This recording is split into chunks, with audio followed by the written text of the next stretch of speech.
centralized over. We take a look That's at to this win. map, and there's only literally 3 locations Omit's been going to slay out. Or Facebook Reels, quite literally Instagram 3 Reels. locations. And I mean, a lot of those eliminations, I mean, we're going to take a look at at Enkyo, right? He has 16. He's the factor for their team that is really keeping together. You got to look at Heeds too, right? That player that is always going to keep the boys together, but collectively as a whole, Enkyo has double the amount of eliminations as his team. Yeah, so this is exactly something I wanted to pick up on, by the way. Enkyo bringing in 16 at the minute. Maybe do a picking up video 8, you Heat talking, 7. It's not surprising to promoting see it. the Wonder Boy suddenly pick up and lead the way with the kills, but typically For a, Grom's a little bit contest closer. of a merch. Heeds has always been that support player, so he's Free kind of a hat. mixed bag when it comes to the slaying, although we've seen the kind of gun skill that boy possesses. Any new But the thing members, is, previous I am members, just looking at Gromlock a in little bit Enter? to just get him a bit more When you get a involved certain in those amount, gunfights. We might you'll well try have it. a situation where it's just the damage figures are really high for Grom, but it's not necessarily the kills. So I'm not too concerned at the minute. But if this team are going to do the things that we're asking them to do, and really Maybe, contest I the don't know. Falcons, I think that Gromlock is a true Rolls All Royce right, of a give me player, a second. I'm and I gonna go fully grab, expect him to something be to the drink. kind of person to help lead them there.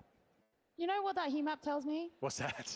Teams need to force these guys to rotate. How many rotations did you see in that heat map? That's right, none. 0. Yeah. So, okay, if them picking a spot and staying there is working so well for them, it's almost like rotations might be the way to find a weakness. It might be. Force them out, right? If you're not, but it's a bit scary too, especially with Enkyo like slaying out as much as he has, Gromma like going as big as he has. By the way, It's 100% easier said than done, but that's why I'm here and not that. that's 100% right.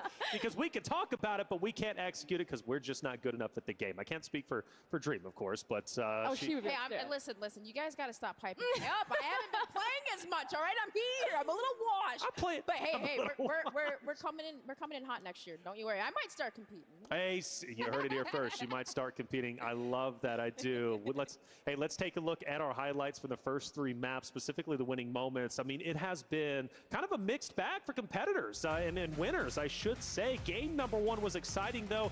Again, B-Mark, J-Tech Slide taking the first victory. Dream. This was tremendous from this Revenge Tour. That is literally their name. And, well, they started off hot, and that Revenge Tour seems to be true. Yeah, this was actually an insane ending. But the B-Mark, you heard it. He said he listened to comms from his IGL. We had that rotation with the LTV. But how close was it for Shifty? He actually almost 1v2'd. He took down 1, and then B-Mark able to close out. That was just perfect, sublime from them. But holding that consistency, that's the hardest thing to do, but they did set the tone. All right, game number 2, we watched Omit absolutely tear it up, and this is where we started getting excited, Gio, because it's like, wow, Omit, they're looking great, they're looking confident, the young gun in Enkyo is tearing it up. Yeah, you bring a guy in who's never played on LAN, and he just tears it up like that, and it's like, you were just born for this, man. That's right. And I love it. I love it when that happens, because I feel like when you have that young blood come into a game, and they're so good, they're just riled by the idea of playing in front of all these people and really showing up for themselves and their team, and you can see what happens when that's the case. It's funny actually about Enkyo, because a couple of days ago I tweeted out the stats about who's the top slayers in the MEA. Obviously Enkyo leading the way. And I had a friend who I've known for years, he's in the CDL space, and he messaged me going, nah, that guy's cheating, that guy's not, he's not good enough, not at all. Messaged me after map 2 saying, oh, I guess I'm wrong because he's absolutely fantastic. So yeah, putting on big figures out here. At least they admitted they were calling him out. Hey, it was nice of him to do so, but yeah, he's currently sitting second when it comes to the fragging rights. But in this map 2 in particular, I was a little bit worried that we're starting to see them still lose a player through the mid game. That's something that they've got to fix up. At game number 3, we witnessed a wonderful finish. Actually, it was great to see Destroy and his team come onto the screen and perform as well as they did with the top 4 finish. Granted, they were finished off in 3rd, but then ultimately it was Team Falcons against Team Zach. Falcons had the high ground, Zach was down low, and well, we all know how it ended. Unfortunately for Zach, he gets ganged up on by all 3 of the Falcons members. They take him out, and it was Falcons who get the victory, ultimately putting them in 2nd place when it comes to the standings. The overall eliminations, you can see again those 3 hotspots. And funny enough, when we talk about Omit, it looks like those 3 hotspots is exactly where they've been slaying out. So Gio, I agree. Get them to rotate out, because if you could do that, Omit might be slowed down just a little bit. 3 more games to go for earning points for match point tomorrow. Who will end up in 1st place? Right now it's Community, followed by Falcons, and on down the list. But with 3 more games, anything can happen. We've had a break, a little bit of a reset. Now it's time to get back to work, so let's do it. Let's head into game number 4. Spider Tiff goes, take it away. Thank you so much, Taylor Reflections Noble. Man, we are here. It is the second half of the day in Vegas, and I am so excited to be back in the booth with you, Tiff. Now, I gotta say, our top 3 teams, I did a Twitter poll, and I said, who are gonna be the top 5 at the end of the day 1? These 3 teams, Omit EU, Falcons, Community, everyone said these 3 teams. There was a couple other in the mix that are not here. Team Aiden in particular, who's a little bit outside of that. But these 3 teams, everybody expected to perform well, and they are. Yeah, well, I love that you're already mentioning Team Aiden, right? It wouldn't be a LAN if they don't have a couple hurdles that they have to get through. And now that we've already gotten one of those out of the way, this is where we can start on kind of that vengeance, right? A second half of the series that needs to be ginormous to make sure you can secure as many of those advanced starting points. But one team that I just don't feel like is getting enough love is that Team Echo roster, right? Yeah. They are just outside the top 5, and they are doing something so magnificently well towards that beginning of the games to secure a lot of those eliminations that give them a chokehold on the leaderboard. Yeah, it's a great shout, and I think actually the most recent update, I think they did jump all the way to 4th place, so talk about some slayers. We've got to take a look at this team, especially in this map. The second half of the day means we can see some new strategies. We had a big old break. These players are ready to rock and roll, and they may be changing up drop spots, so my eyes are going to high rise. Community has been winning it, and because of that, they're on top of the leaderboard. But the question is, where is their competition going to go? Our 4th map of the day, the beginning of the second half of day 1. Folks, a lot on the line. Let's drop in to map number 4.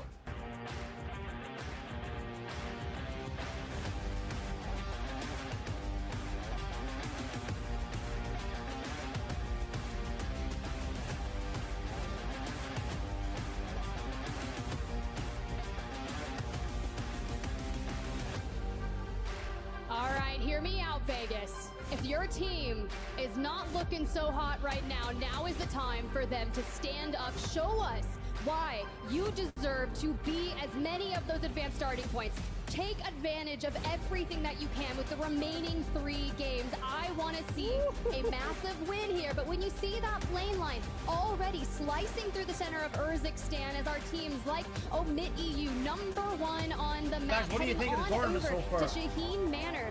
And when you've got a lot of unplayable space in this circle, I can only imagine that we're going back to the east. Yeah, we are going far to the east. And as expected, ladies and gentlemen, we've got a wide open high rise. I can't imagine they're going to be contested and a couple people floating and trying to stretch. And because we're able to hit high rise so fast, maybe could connect on some shots. But the question is, where is Vitality? I mean, when you go 3-0 on a drop spot, or 0-3 rather, if you're Vitality, you go somewhere else. So I don't know where they went, but this will provide a slower start for Community, which is frankly worse for them. They've been slaying out, winning that drop spot, and because of that, they're on top of the leaderboard. A fun conversation here is these 2 squads. They've had so much Twitter beef about this drop spot, and frankly, they're pretty much chalking each other's games. A great shot above. Neither of these teams can get anything going, probably because this fight takes so long over and over again. Look, Reply Totem out here trying to do it to Panda. We drop down, but unfortunately we all 3 lind up in the gulag. The Battle of the Bazaar has been absolutely bloody. I think that's 2-2, by the way. I think they both have come out of this on top. Maybe Panda with a slight advantage. Maybe it's 3-1. I'll have to look back at the VOD. I'm sure these teams will be looking back at VODs after this day as well, especially if you're this squad right here. Take a look at where they drop. So still in city, but off of that high-rise location, looking to land a bit safer. I'm sure the call here was just, look, can we get our loadout? Once we get our loadout, let's go slay out. Yeah, no, so this is a squad that, if you think about it, right, Engsian, Noobs comes in for him and started to fill in a bit of those scrims throughout the past couple of weeks just to see what was going to happen, and I want to give shout-outs to Engsian back at home for that roster in general, but they were looking pretty consistent in terms of their games throughout the preparation for World Series of Warzone, but that contest early game has not boded them well, and quite frankly, Fluffy Aimers look to be in a bit of a struggle here. Omit T, a absolute slayer in her own right, especially in the 2v2 style of rounds, but you got the push from Omit and Juju, the trade coming through. You can just not take a 1v2 in the stairwell. Yeah, that was a clean take. Well done. Also a bit of revenge, by the way. This squad on your screen in the gulag right now, E700, trying to win this 1v1 and gets the better of his opponent. No problems at all. This squad actually deleted Super Evan's team and eliminated him out of the lobby in the last map, so some nice revenge there. We'll see if maybe we'll see the Wolf get to the front here. Let's get a good game under our belts, Wolf. I'm ready for you, all right? I'm going to swap up my chain just for you if you're able to do it. With the cargo, we go as Savvy Ultra's in trouble. You know, it's funny, Tip. This is, again, another eastern zone. If we take a look at those heat maps, all 3 zones on the eastern side of the map, and all of Omit EU's kills on the east side of the map because they just sit in zone. They get to the end and wait, and all their kills come to them sitting in the end. If you look at the overall kill heat map, you look at their kill heat map, it's the same because it's the end game. That's all they do is just wait for kills they know they will come. And I love that positioning, and it's a lot of the things that we would witness them anytime they would go towards the northwestern sides, especially when we have Kotovo endgames. They are so powerful and scary in the endgame situations, and especially when you have teams that are looking to come out of that northern side. King AJ, Showstopper, Vision right here. When you've got a squad just below you, you want to look for those angles. You have a UAV, you'll be able to get some information, but we don't want to overextend out into the low ground just yet unless we have that opening knock to kind of allow us to get in there. Yeah, and I am looking at that Blast team. Again, Miles had a chance to talk to them after a frustrating last map, and they actually rotated out of military much more aggressively this time around. We'll see if it pays off, but to phase we go, and frankly, not enough airtime for these folks, all right? It's good to see a former World Series Warzone champion on our screen right now, Sage, one of the best individual players out there. This team has had their ups and downs. They've had some great performances in the past, 6th overall in the regional finals, and then some really frustrating performances as well. And you've got a Vegas Inferno, I think, on the other side, looking for a bit of blood. And this fight is one that we always see in this area. And frankly, I think it's taking a bit too long for either side's liking. I think we're probably going to rotate out here shortly once Sage gets the feeling that, hey, this isn't maybe as free of a kill as I thought. Well, what's happening here is we also just have Adrian, who just won the Gulag and is going to be flying in from the above, kind of that budget UAV to give him that information that maybe they're not able to get, especially when you have a trophy system in the back of your pocket. You've got that mortar, and you know that you're set up for a fight. You just want to make sure you play off those audio cues, even Future, climbing up the ladder, deciding this isn't the way to push, but Sage is like, I know what it's like to take that aggression, and I am just going to completely outwork you. Take down one, take down another. Goodbye, Future and TJ. Beautiful. Quick look at the map after a nice win there. Seemingly that's what's been happening all day. FaZe is doing okay, so let's see if they can come out of it a lot better for it this time around. But quick look at the map as expected again to the eastern side, and well, look at where Omit EU is already over there hanging out in Bazaar. That's that red one, so watch out for that squad, a top 3 team right now. Again, Team Community, Falcons, Omit EU on top right now. And a quick look at Aiden's squad. Again, a team that's just barely lurking outside of now maybe into 5th place, but just outside of the top 5 looking at our leaderboard. They're right there. They're in the mix. The question is how many people rotate to Superstore the last couple maps? It's not been enough to put them at the top of the leaderboard. It really hasn't, and honestly, Bubble CT, Louis CM, Wars, I would love to see some good games out of them starting here. And when you find yourself between 2 squads, especially noobs on the other side alongside Stevo and Patsuka, this is one of those things where you're out in the open. If you blow through all of your resources, such as smokes, you can get completely caught out. Yeah, and we talked about it on the analyst desk. That Vitality squad is actually one of the other teams I was talking about that's not in the top 5 that people expected to be there. With noobs in the roster, they've been performing fantastic, but it's when they win high rise. So now rotating out, we'll see with a new drop spot they do better, but as we swing back over to the middle of the map yet again, we're seeing a ton of action here, and I think that XMQ squad from the APAC just got full wipe, maybe have a chance in the Gulag as Tap, Johnny Bro, Strixie trying to make a name for themselves in this competition, in trouble, getting shot in the back. Yeah, this is what's going to be tough, right? Especially when Tap and Johnny, they kind of swamp around in, but Sage, we saw how aggressive they just were, and they want to keep that moving forward. Sage was actually fragging over the Team Falcons players in general, and when you think back to some of the content I've seen put out from the Call of Duty community, Sage was one of the very last players to be interviewed when talking about the solo YOLO.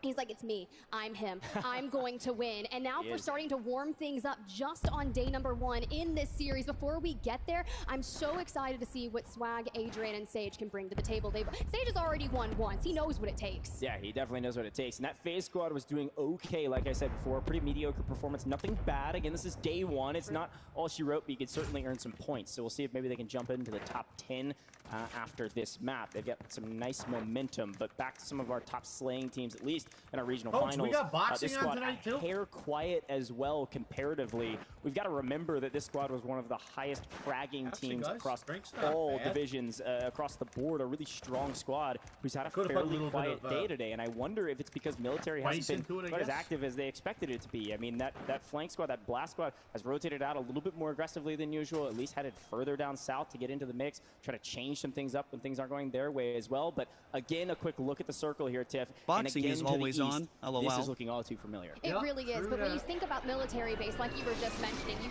do, of course, have a couple squads. You have Navi, you have FaZe Black. They're still trying to get out from the north, and we see where the Falcons have rotated in nearby that bridge. When you think about other areas on the map and teams still trying to find good positions to claim for that endgame, Huskers, Brawlic, Jackal, the squad that, you know, has been through a lot, and anytime you throw Brawlic in the mix as well, just one of the most consistent players to pick up. I have seen crazy things out of him since the days of CDLR. Yeah, Dave Samir, CT Red right around the corner. Good call on FaZe Black, by the way. I thought they were going to hightail it down to Super. They actually turned back around and stayed in military, but to a fight we go with Dave Samir. And a lot of fans of Dave Samir on in our yeah, it's interesting when I'm watching this in the background for Dave Samir. Had a great interview with him.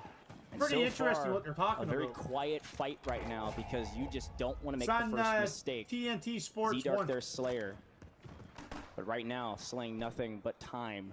This is a quagmire of a fight that's going to take a while because right now you can't give away a good position in Village. Well, let's go ahead and talk about what they've done. You know, you've got Huskers team that's kind of trying to bait, right? They have that portable buy station. They've thrown down the bouncing Bettys. We're trying to lay a trap, so if that push does occur, they'll be ready. Well, the Falcons on our screen. We're going to head down to Miles with Vegas Inferno, unfortunately dropping first.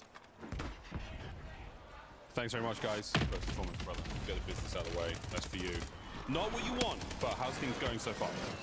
We're just looking to break things down. We got to make it simpler, get a loadout, and start making it to late game. Right now, we're testing different drop spots and trying to get really dialed for tomorrow for match point. I think now's the time to get stuff out of the way. I like the sound of that feature. I mean, anything you've noticed so far in these games that you know maybe game plan has gone one way, but everything in the match is going the other? I mean, we're just trying to figure shit out and take it from there. There's nothing, I don't know, we just got to lock it in. Time to lock it in. Well, man, wish you the best of luck. Thanks so much for your time. Good luck in the next one. To the costs. Thanks so much, Miles. On screen while it's all happening, Future, brutal. I hate it for you, but on screen right now, the Falcons in trouble, or maybe Omit NA in trouble. Talk about a storyline for the ages.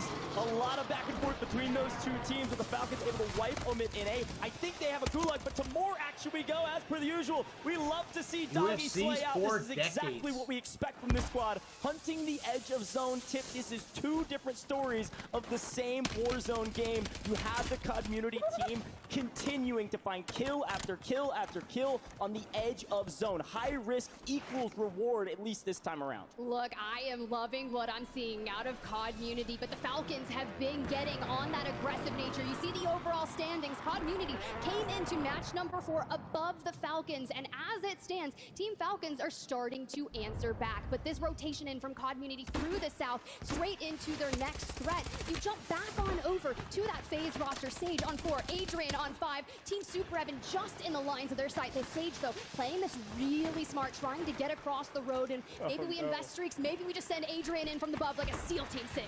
Oh, this is going to be one that they talk about later when they're out to dinner together. This is the Super Evan squad getting wiped by Swag's team, likely. We'll see it. There it is in the kill feed by Super Evan. And I don't even know if he was in it. Oh, wait, Super Evan's by himself somewhere, maybe into the gulag already against Blast. Even still, team not fully eliminated technically, but the rest of your team, Super Evan, the Wolf, you got to be a lone wolf on the map apparently somewhere and try to regain it. I wish you good luck, my friend. It's going to be very difficult with 64 players still on this map. And further east we go, and a little bit more northern, heading out of Bazaar and up to the new zone. It does look like that FLS squad is still alive. We're going to take a look at this gulag too, because we'll see as Evan gets wiped, by the way. This is a must-win gulag if you want to keep your life on this map. Will you beat King AJ? We got 1 HP in a dream. Who's going to win it? It's going to be Autorize. A couple missed shots. And then the execution. Somehow, some way, that Team Super Evan is still in this map, barely. As we take a look to our left-hand corner of our screen, Omit NA, that is a full wipe on them from what I understand. I believe they are out of this lobby. Heartbreaking, a squad that can perform to the highest of standards, but I just haven't seen it yet. And I know that we do have more games for them.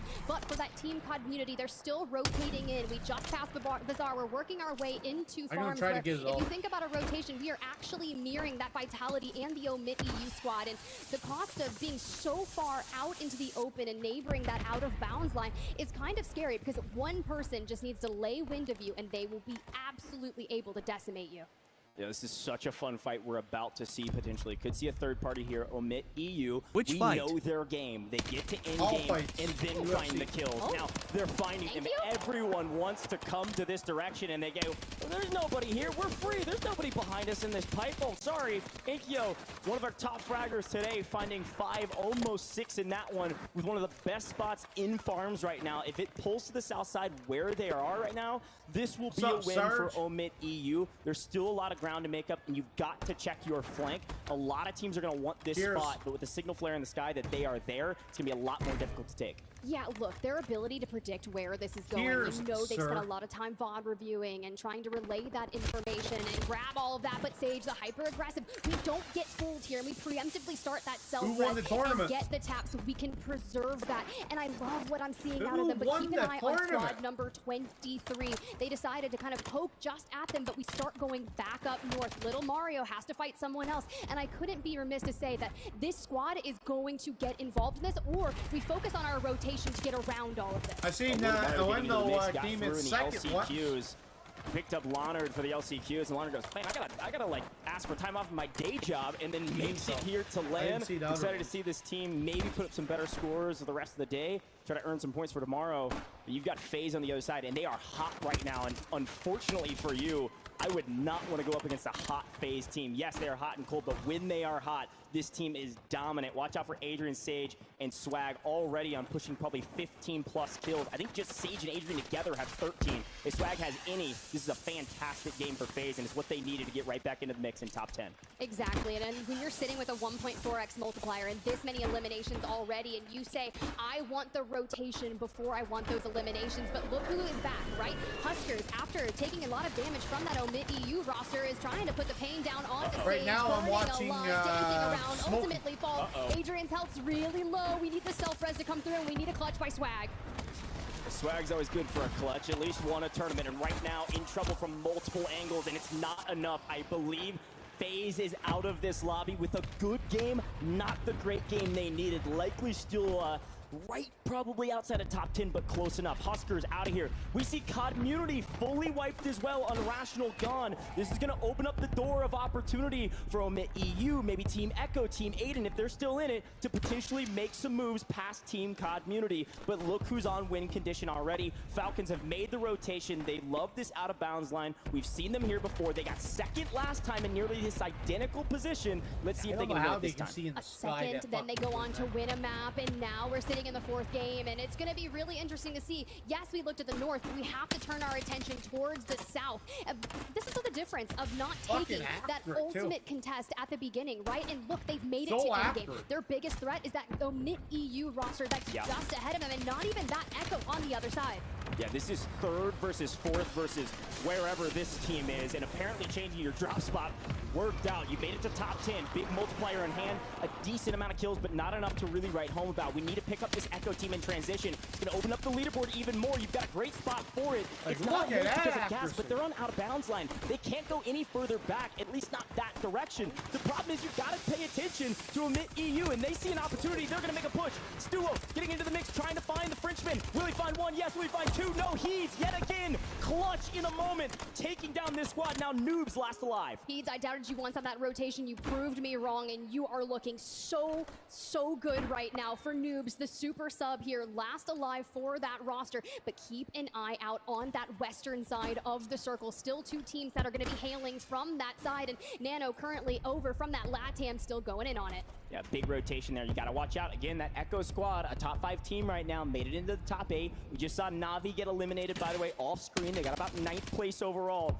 Noob's going to try to play spoiler to the Omit EU team, trying to get a victory. A 1v3, this is not going to go well. He needs to pick up at least 1 in transition, frankly, for the rest of this leaderboard. We've got to make sure Omit EU doesn't win this, or they're going to start jumping up this leaderboard and be hard to catch for the rest of these teams. Noobs, he's good at playing his life. It's not good enough, though. Omit EU on top, at least for now, made it into the top 6. Top 5 is our next multiplier. This is going to be a big one for the rest of these teams, as we see CT Red get eliminated in 6 all of these teams walking away with at least a 1.8. Omit EU set their sights onto the next threat as they rotate on in, wiping Team Echo, the 3rd place squad and the 4th place team on the leaderboard, going at it. But Grom still has a good bit of a way to go. 1.8x multiplier. But how are you going to rip the Falcons out of their nest? Did we see the heat maps? They get the kills in the end game over and over and over again. Top 5 and in trouble. We smoke and run, and apparently hay bales. You don't need needles. They cover bullets. Why not? We've got Nano on the other side, who's in a really good position right now.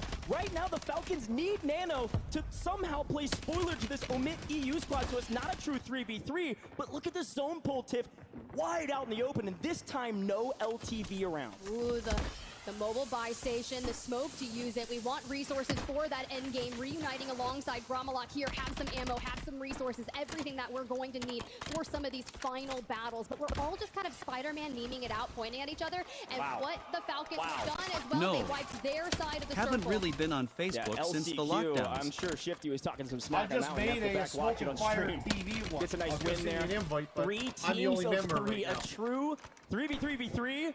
What a way to go out here for map number 4. I don't know how to set a lot of this shit up. I don't love any of these positions because, well, there's no cover. Trying to go in and the question is who makes the first move and who makes the first mistake. It does look like the Falcons have the high ground. They do technically have zone. They want to make a move here. Circus playing on out of bounds line. Oh, does make a move over on Inkyo and gets cleanup. An advantage to the side of the Falcons in a really good position to win this.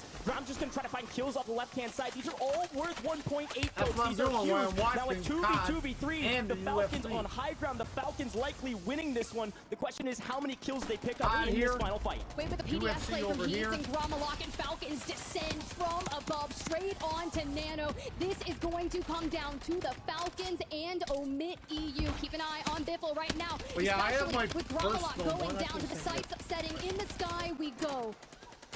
The Falcons on top, and we can see it in the top right-hand corner of our screens. Those score so tallies going up and up you and can up. make And a we've new lost page one. It does look like Gromalok was able to find Shifty. This one is not over yet. But the question is, how long can you remain in the gap? Probably not very long. One more goes down, a 2v1, and how about off the head? They're both happening right down the street from each other.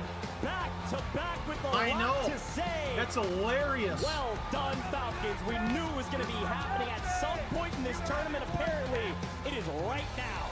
A back-to-back as the Falcons Vegas has got a lot going on tonight. Front here to support them. A 50% win rate in our current series. 4 games played, 2 wins, a 2nd place, and then, you know, a 10-point game. I'd say they're doing pretty damn well. Let's hear it for Soka and the boys at the Falcons.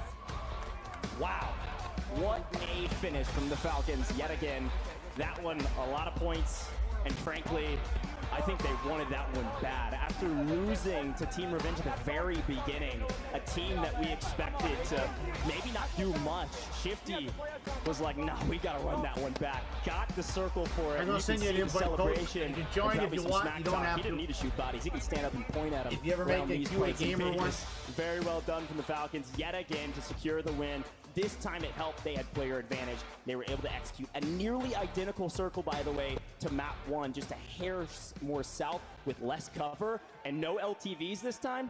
Yeah, we take those. Yeah, I was going to say, that's the difference maker, right? It was a 2nd place in a similar end game, and now we convert the wins. That shows us that we are able to correct those minor mistakes. And that sounds crazy that I'm saying minor mistakes about a 2nd place, because a 1.8x multiplier is so good. But a lot of the storylines that we were talking about coming into the World Series of Warzone, especially day 1, it's those advanced starting points. And everyone was like, what do we do if the Falcons do get those 40 points at the top? So let's go ahead and run that last stand, and we'll kind of keep chatting on that. We have a problem is what happens. That's a problem on our hands. Look at this high ground position, even this early out on the out-of-bounds line. This is where the Falcons thrive. We've seen this time and time again over the last 30 tournaments that they've won.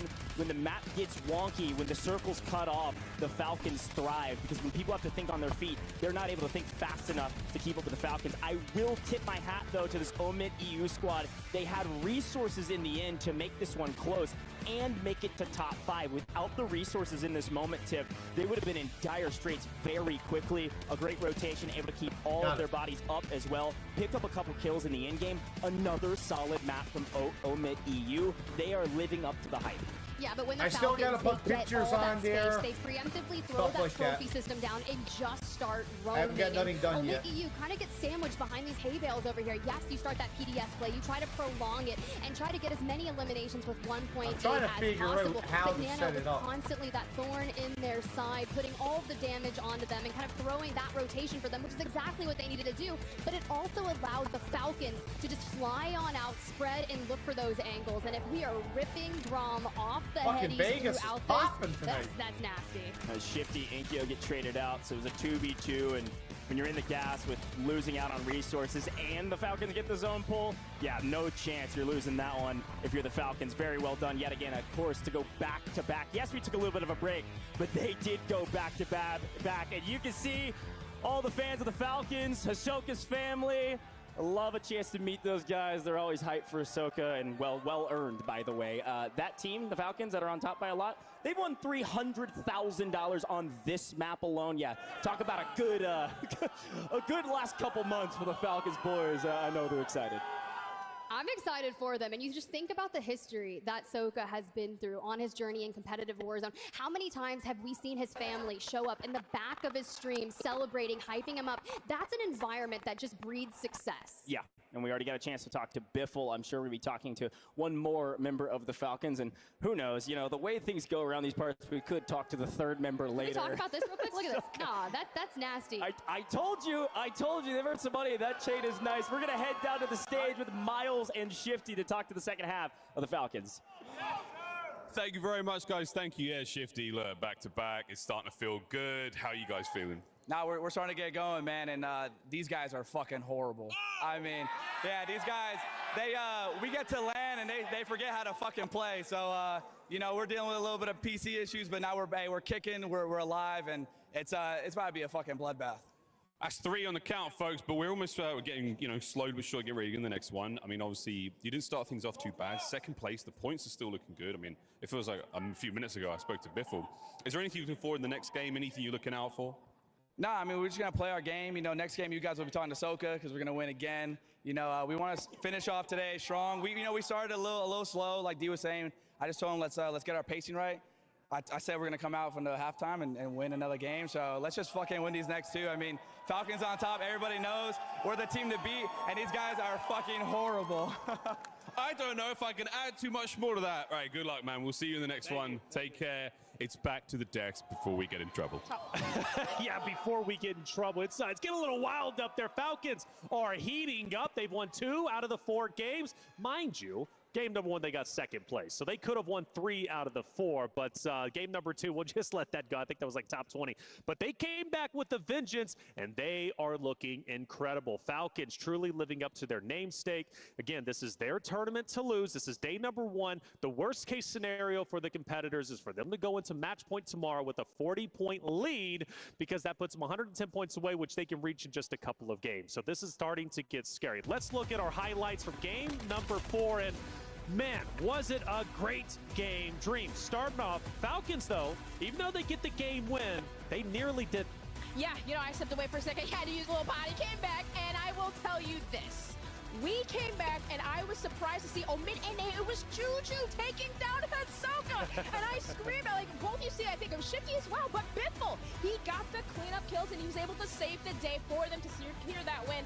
That was looking pretty scary there for a second. Looking scary, but they managed to come back, and that's the resiliency that they have, that every team should definitely aspire to get. Omid EU, though, continues to tear it up. Enigma, I cannot believe how well they're doing. Yeah, talking about resiliency, there was a couple of moments throughout that rotation that I was a little bit concerned. One of their weaknesses so far through the World Series has been losing a player before you get towards the end game, and then you're outnumbered. However, here they do a fantastic job of staying alive when they're pressured by noobs, Patsuka and Steve-O. And in particular, Enkyo does an amazing job. He gets caught on the cross, takes a lot of damage, but the Resolute keeps him alive. He gets the support in from the teammates, and then they counter that play and open up that southern side of the circle to let them in. They do a great job then of using the utility that they possessed to keep that fight going as long as possible.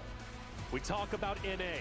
We talked I don't know, about man. EU, Mali let's might talk lose. about Latin America. BD Binza, Eric Nano, and Tabakudo going absolutely nutty, buddy. Mali Third might place, lose, I Latin hope American not. representation. Yeah, no, I think this is pretty insane. We spoke about on the last test which teams need to do better, blah, blah, blah. Here are the big guns from NA, here are the big guns from EMEA. But the last 3 teams of this drop were all from different regions. And we have that second team from LATAM South showing exactly that they can go up against these massive titans that we talk about, like Falcons, like Omit EU.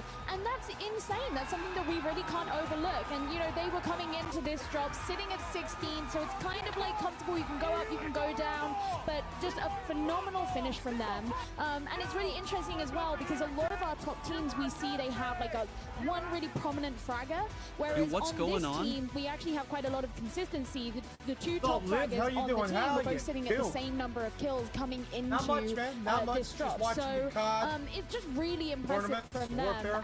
And when you're Watching the from one of the UFC quote-unquote smaller regions on the other and side. You're going up against these 2 teams That's right, in yeah, particular exactly. in the Just final relaxing. circle is nuts. It is nuts, Chilling and like a villain. it's such a heavy burden, isn't it? Right, to be Latin American South. Everybody's talking about EU. Everybody's What are talking you up about to on this NA. beautiful day? But man, LATAM teams, they're still in there. BD Binza, shout out to them. Like I said, 3rd place. We'll see how far they can continue to go. Yeah, and you know, for them only having 2 Screen spots, it's maxing. amazing, of course, to be here. But I do agree, of course, with what Amir said. They need more spots. It's really awesome to Love see to just see new it. talent coming Right. in Screen every maxing? single What's that? year. What does that mean? That's exactly what the World Series of Warzone provides. Oh, Man, so what? Biffle last game. All the other teams suck, right? So okay, I just want to make sure.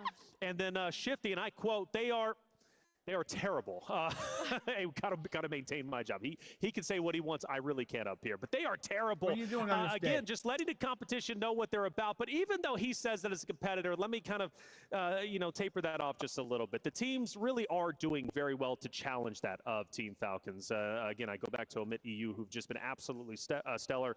Inkyo has just been out of this world, owning the moment on his first ever LAN events. Gramalok's been there. Heeds as well. Hey, thank you I for have the been follow. absolutely blown away by their That's performance. hilarious. And now I I was finally just questioned because I was like, clicking Fnatic on is you the to give team you a going follow. into global finals to challenge that of Falcons. Obviously, Fnatic's not here now, okay? They are in certain portions and pieces, but they're not represented as Fnatic as a trio. Now you I have was Omit EU, just and that clicking excites on me. it. I'm like, this might be That's the trio fucking to hilarious. maybe Just dethrone browsing the what Falcons, people are right? doing to maybe this evening. challenge them and knock them off their Nice. pedestal. May not happen today, but tomorrow Just getting ready for I'm the going to be on UFC, the man. lookout We're for just them. Let's look getting at our ready heat for map the for game UFC. number 4. Love Let's see to if show things some shifted support around when I Enigma. can. There is a lot of action all around the map. Thank you, There is, thank and you. it's interesting to think about where we end up with the end zone off towards the east there. I'm not surprised to You see play so much Sims? heat to the middle of the map because those teams that play out from the west Starship? are having to make the crossing and you end up just getting picked up through. However, I'm surprised to see there's What actually other a bit games more do you red off play? towards the west side than the east. I mean, Minecraft? particularly when you're talking about the Seaport Bridge region or maybe even towards that northwestern side of the city. Looks like there's quite a bit of action there. So whether or not that's just teams being picked up on rotation or a lot of those landing on POIs, fights going back and forth, I think that is definitely an interesting look Nice, at a nice. zone that was quite frankly on the opposite side of the map. Yeah, I was curious Appreciate. because that's exactly what that Appreciate. says, right? A lot of these teams are like, okay, we're on the bottom half of the leaderboards. We want to catch up a little bit. Let's just go ahead and go Oh, for yeah, those just early a few game things. engagements. And that's I'm about obviously, to as get you into can see, where a Drug lot of Dealer those fights are Simulator happening. and So Deadlock. picking up those early eliminations, and then of If you course, would have being stopped at able the drug to dealer, I get would have the been like, what the placement. So fuck? those rotations towards the east side of the map, Yeah. Nice, nice. that's where it's going to be. I kind of love that though, because I love seeing the teams are getting a little bit more active rather than more passive. You don't want to see teams starting to shy away from those sorts of engagements, and especially when you do have a circle that's going off to one side of the map, you are going to face things like, you know, more rotations and stuff, because there will be teams who have gambled on the other side of the map, or they have their preferred landing spots which are on the other side of the map. Sure. So you're going to end up with a lot of rotations, and it's like, yeah, if you've got to face them, then shoot them up. I mean, let's in not this forget we had a economy, lone why break, not right, LOL? From game 3 to game 4. A lot of time Yeah, to kind of that is rethink true. the strategies. That's the and only that way to drop, get right? ahead, That man. heat map showed us, well, teams were willing to is go the outside of their only way comfort to zone get because ahead they right need now. to make some changes, especially You have if to they're be a outside the crook top 10 to get ahead in this list. fucking world. Hey, 4 games down, 2 more to go to determine how the points are going to look going into tomorrow's match point. To leave you off, we got Season 6 coming. Let's see what's in store my for us. opinion. It's just my opinion. Nobody else is saying this. Just me. Ain't that the truth? Unfortunately, yeah. Unfortunately. The entire team's gone dark. We'll split up. There may still be survivors. Let's move.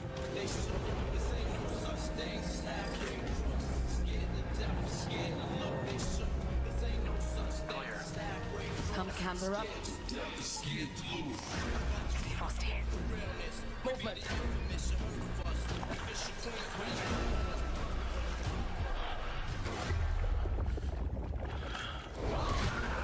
Rocket, come in. All right, I gotta get dinner going. Enjoy your night. All right, thank you for stopping by. Thank you for the chat. Thank you for the follow. Much appreciated. So guys, anybody in the background? Glad I clicked on your stream. Smiley face. Thank you.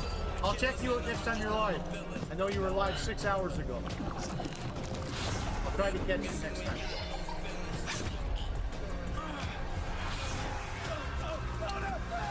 Everyone fall back! Repeat, fall back!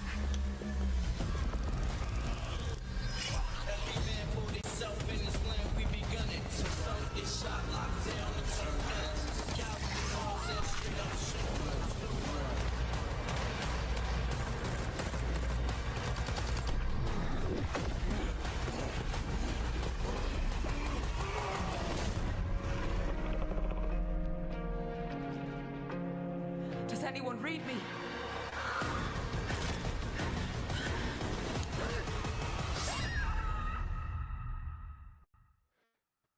Oh, Season 6 looking good, and so is our standings and competitors. Like I said, 4 games down, 2 more to go till we decide, or at least until we know our points going into tomorrow. Falcons take a pretty considerable lead, I believe. I forget if we looked at standings, actually, and I don't know if we did. But if we did, I'm excited to see how much of a lead they took after winning 2 out of 4 games, back-to-back games, and doing it in scintillating, sensational fashion. All right, I stole that from Colin Crow Clark. He's a wonderful caster. Shout out to him. Okay, hey, it's exciting. 2 more games to go. It's time to get to work, Gio. With 2 games remaining, if you want to earn your points going into tomorrow, you don't have that many more chances. No, you have to kill. It's just straight up. Great analysis, Gio. I'm not going against her. Honestly, I think that today, if you are one of the teams that's struggling, you're getting a free pass, basically. Yes, it is important that you pick up the 40-point advantage for tomorrow, but I think if you're one of those squads that's struggling, you've come into LAN, you weren't aware maybe of where other teams were landing on you in various POIs and stuff like that, you've now got the opportunity to go away and make those adjustments ahead of tomorrow. Sure. Invaluable for several of these squads, because we have seen a couple of teams underperform a little bit, and you can then regroup, get back on, go, look, it was one bad day, we've all been there, we've all had an off day, but we can go into tomorrow with some heat and with some fixes. That's right, heat and fixes. And I want to talk about, again, 2 Titans. You got Falcons, who should be in first place, Omit EU, who's challenging them. Realistically, how does Omit EU shut the Falcons down if they're not directly challenging them?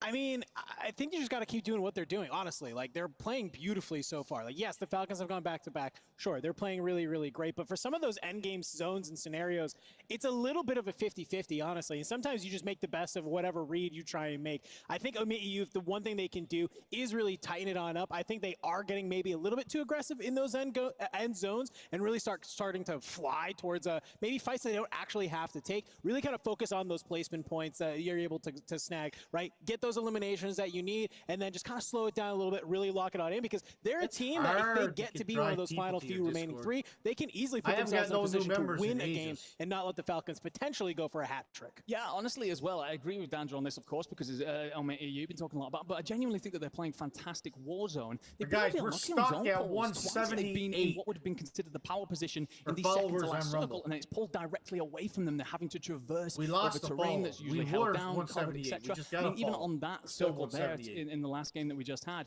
you're edging your bets one side or the other, and you're still being squeezed more over and over again. Eventually, you're trying to, if you're Omit EU, you're thinking, well, surely it's got to pull towards us at some point. And it just doesn't. So they've been unlucky. They're doing well. Unlucky, but you can kind of put that aside too, because it's like Falcons considerably, and or consistently, I should say, find zone. They just have an understanding of it, and they find a way to get in there. And I guess the way to beat them and to shut them down is to beat them to zone and shut down those hardcover POIs that they consistently lock in. Hey, Aiden is a great competitor, and today's honestly been going okay for him. We have a chance to talk to him. Miles and Aiden on stage.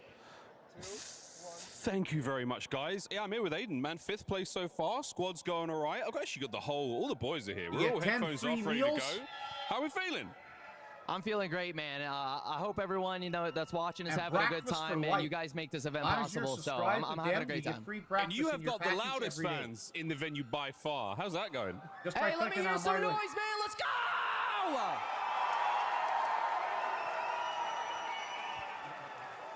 Nicely done. Okay, final few games today. What's the game plan? Any changes you're making that you want to share? Obviously, your opponents are listening, but is there anything you want to bring up?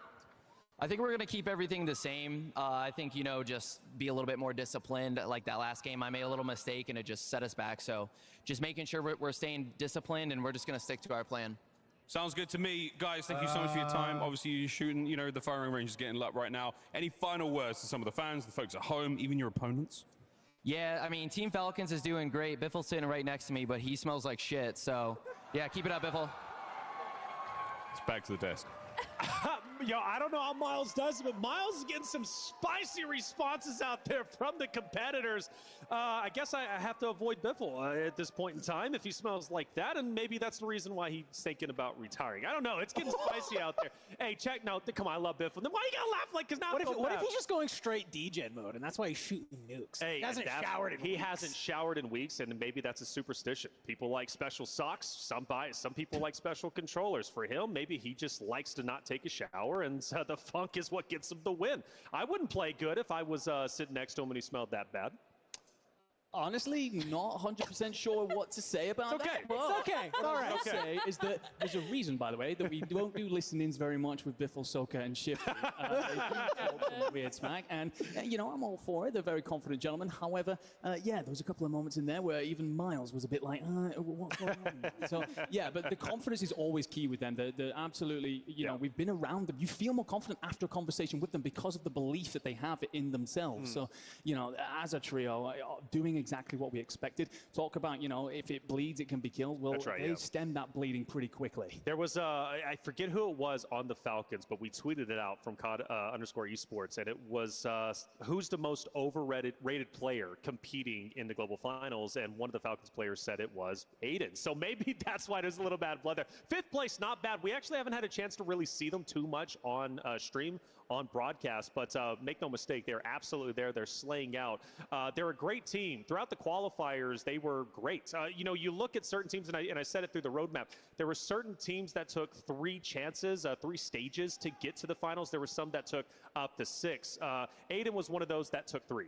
Yeah, and I think this team really kind of came online recently when I kind of heard that DJ was playing a little too passively, right? And kind of was talking to Ebates, who was on their roster last year. Thankfully, this team did make an upgrade and did pick up Aiden. But the one thing he said, kind of in talking to them, that he's like, DJ, you have to play more aggressive. You have to get into the mix. And anybody who knows this kid knows that that is what he loves to do. That's what he succeeds at, right? Sure. Is being able to get into those gunfights. I know I was talking to Z-Man. He said one of their favorite things is like their ability to really like transform their roles depending on what's going on in the game. Like if somebody's coming back and playing a regain or something, sure, they're not afraid to let somebody maybe who has their loadout, like, all right, you have to bang out the building now. Go ahead. Go for it. I'm going to play support from back here. And then we'll kind of figure it out and shuffle on in as the regain starts to happen. And I think that's like a skill that a lot of teams maybe overlook. They're so steadfast in these roles that what they've been practicing that they kind of forget that, like, at the end of the day, COD is COD, and it's about who can shoot their gun, right? So exactly. 3 players who can do well. Fully agreed. I think that's actually one of the reasons why you are doing so well. They do have one of those players in Heat. We've seen that he can slay out. He doesn't play that role because Enkyo's slightly better at it.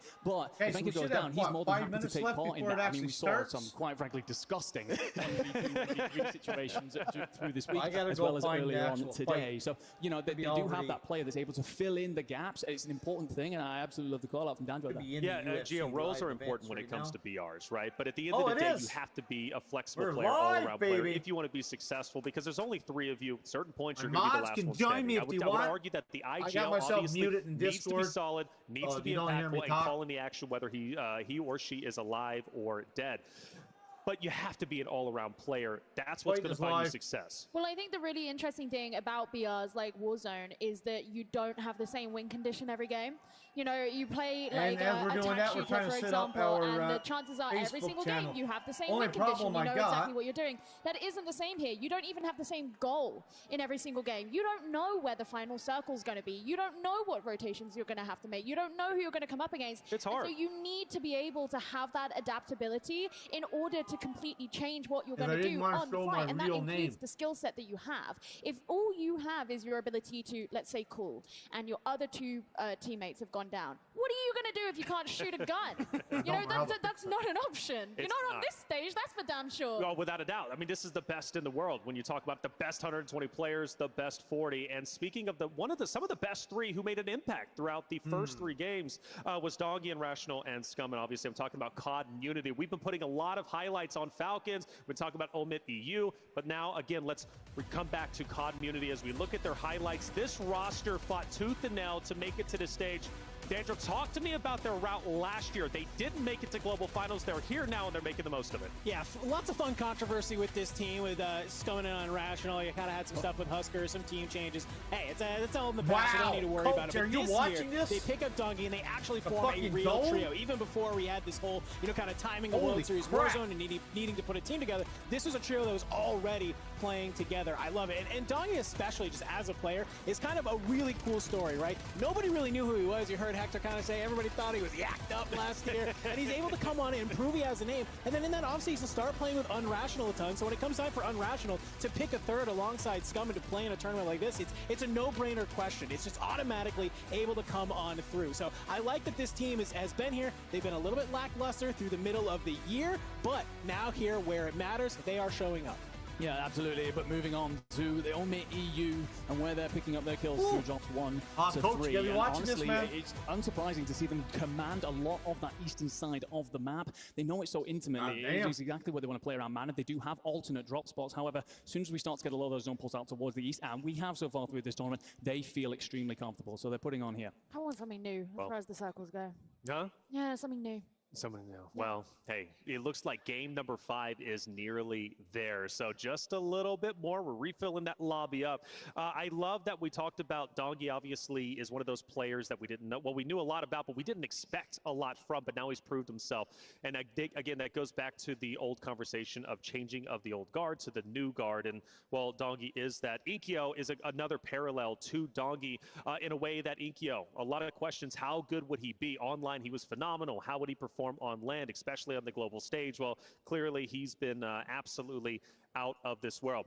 Both of those players tearing it up and going far. But again, with just 2 more games remaining, do we want to get spicy, maybe do a little prediction and see who's going to end up in first place at the end of the day? It's up to you guys if you want to try it. Sure. You want to try it? Yeah. All right, let's get spicy. Who's taking first place? Who's getting 40 points going into day number 2? In shocking surprise fashion, the man from NA is about to pick Team Falcons. Anything else? No, that's really all I got for Justification? Back to back? Back to back. That's it. Okay, fine. Can I get something spicy? I thought he was going to be spicy.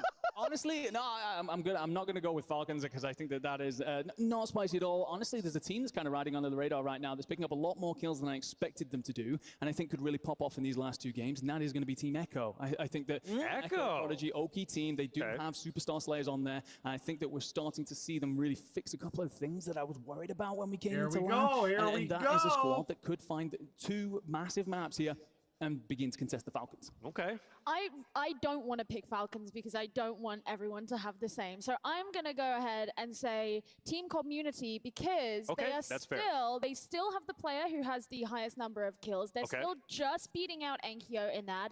And I think that they have the firepower to keep themselves going. Still updating flame burning. I like it. I like it. 3 solid picks. I'm going to go Omit EU. I'm surprised actually nobody said that. So Omit EU is going to be my team. I think they're going to end up on top after today.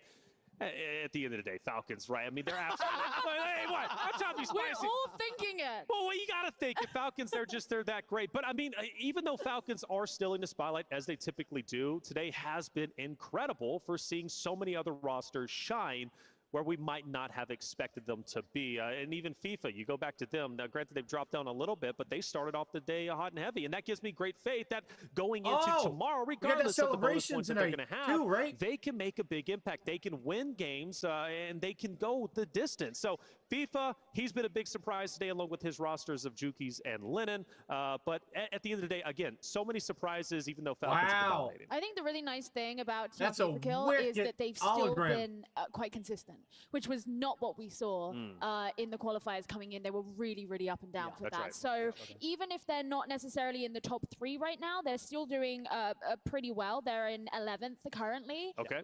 There's still room for them to obviously improve and kind of find their way up the leaderboard, but they haven't been having like crazy off games on just relying on flukes, and that's really nice. Well, it's really nice to see. It is nice to see. And I asked your predictions for a reason, because for the first time in a little bit, let's take a look at our standings and see what they look like. And Falcons are leading by 109 to 89. So Omidию, they're in second place. They've got a bit of ground to cover. So now we start to see that scary lead develop from Falcons that we're used to seeing. The question is, how high does it go? I don't know. Who else stands out to you? I mean, I guess when I'm looking at this leaderboard, I love that we got FaZe in 6, right? This is a team, like we said, has been kind of flying under. I love how Goach said it. When this team gets hot, they continue to roll on through, right? I love this team for the sole reason that everybody was like, had a question mark on Swag, right? Yeah. He's Mr. Content himself, absolutely massive, but he's filled his role on this team for exactly what he needs to do, and that is just to be that support player. He says, yo, I'm running in here, bait me out, Sage, be able to get my trade, and obviously it feels like they've been able to find some stuff here.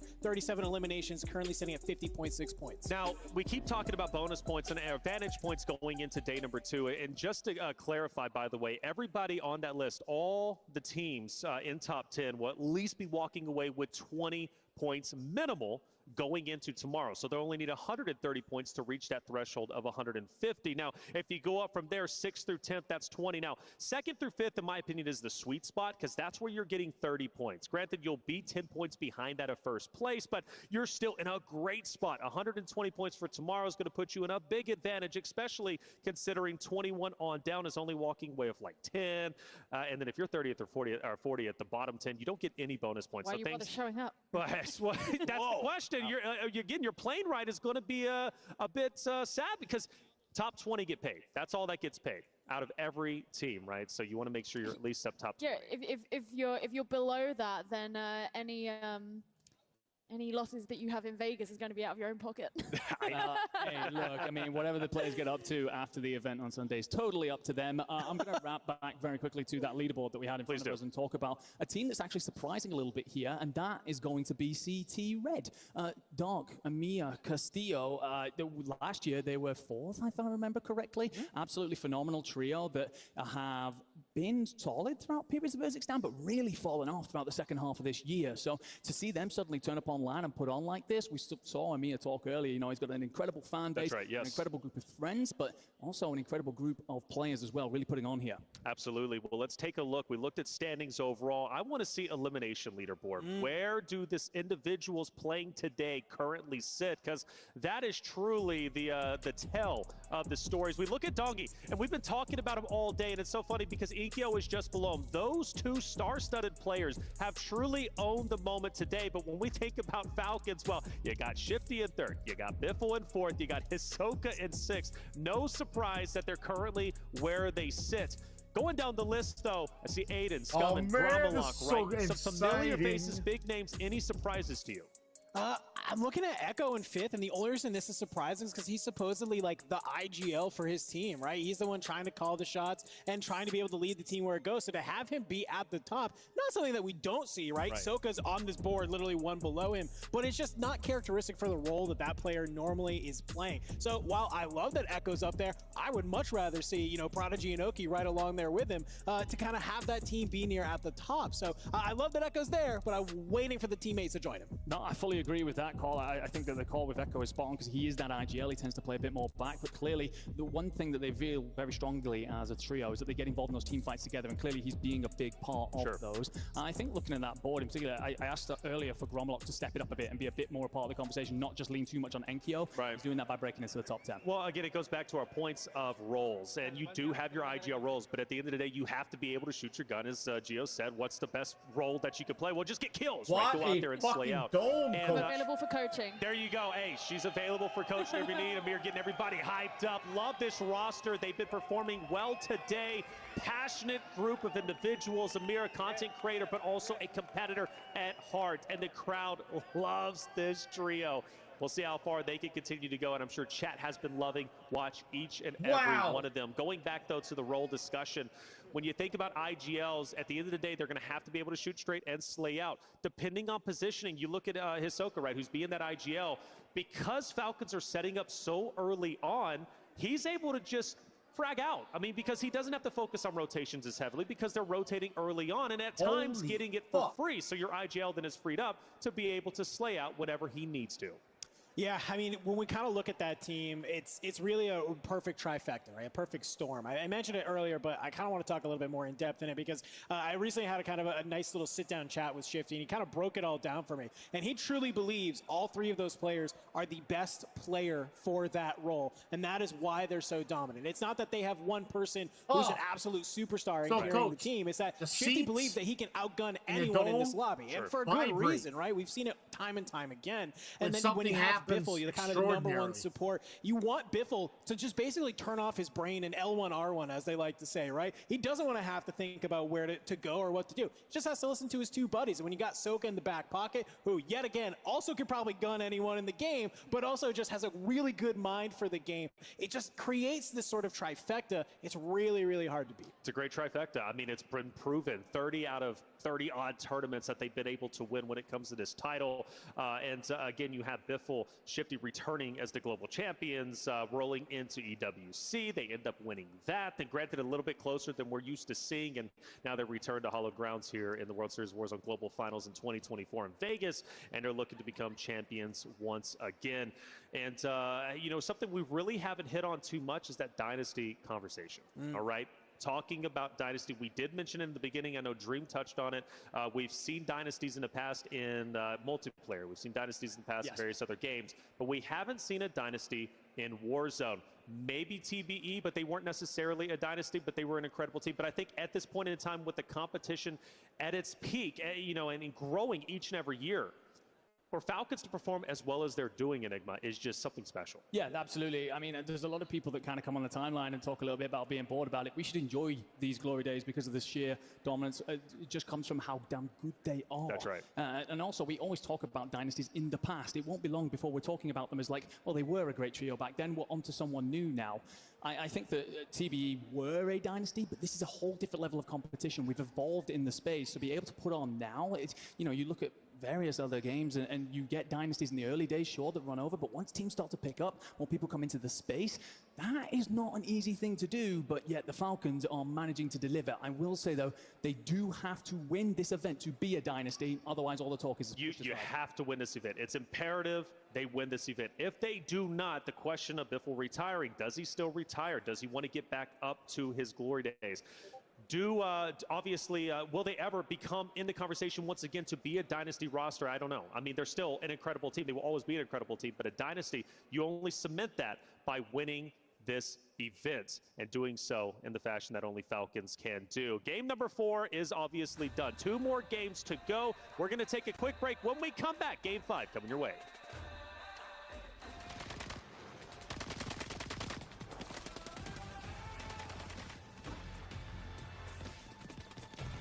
Here comes the fight. Oh my god, that dome coach is deadly.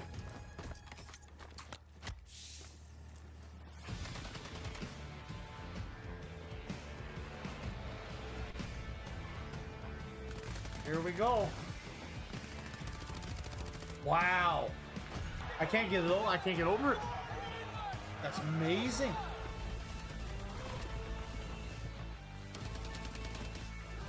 $10,000 speakers? 10,000 speakers.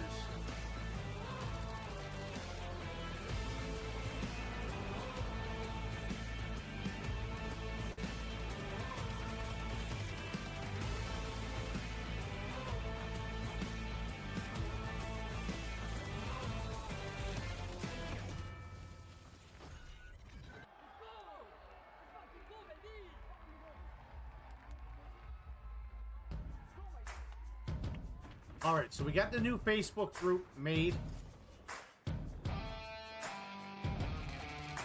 I don't know how to set the rest of it up, but we got it.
All right, welcome back, everybody, to the 2024 World Series of Warzone Global Finals. This is it, right? We're talking Last about match, day one boys. now, day The two tomorrow. last We will crown match. our second ever Global Finals champion. Who will lift that trophy in the middle of all the competitors? Who will earn the bulk of $1 million guaranteed? Well, it's up to the competitors just behind me. I'm Taylor Reflections, over your host, joined by Gio Enigma and Dandro. Game number 5 hopefully is just around the corner. We're cleaning up some issues up on stage, so don't you worry. We'll be starting very shortly. 2 more games to go for our points leading into tomorrow. And then, of course, we have everyone's favorite, Solo YOLO. That'll be coming up. That game number 7, right? $50,000. One winner will take home that prize. Who will it be? Every year's been a little bit different. We're not going to see a back-to-back this time. Skullface isn't here, so now it's up for grabs for anybody to take. 4 games down, 2 more to go. Let's start recapping how today has unfolded, because it started off with some big surprises. And obviously for game number 1, this was our first chance to really see what these teams were about. FIFA also, right, popping off. This was a big game coming out from them. Falcons coming into second place. The conversation of how well will they do today started to slowly but surely be answered. But then our game 1 winners ended up tearing it up. And of course, I'm talking about Revenge Tour of B-Mark, J-Tech, and Slide taking over the victory. Yeah, I mean, you get a win. 7 eliminations, not a bad way to start the day. And my favorite part of that was you saw that interview with Miles and B-Mark, and you could just tell, like, he's like shaking adrenaline dump right there. Just so excited to be able to take game number 1 is a huge thing to have in your back pocket. But what we did see also in this map was just an insane amount of early aggression, right? It was very kind of curious, as we all thought we're going to be playing like molasses the entire day here today. 100%. And I'm watching that kill feed just roll on through, and I'm like, oh, everybody is actually playing hyper aggressive today. I love this. Hey, and I like it too, and it showed that these players are not playing around. They're here for a reason, and it's to win. They wanted to fill it out, and I do firmly believe, because there's 2 days of competition, they felt like, okay, we can get a bit aggressive today. If it doesn't work out, that's fine. We still have tomorrow. The championship can still be ours. So I like that. Go out there. Revenge Tour. B-Mark, we heard from him. Good-looking guy, by the way. Want to point that out, man. He works out. He's bigger than me, which makes me a bit jealous. I got to hit the gym once again, man.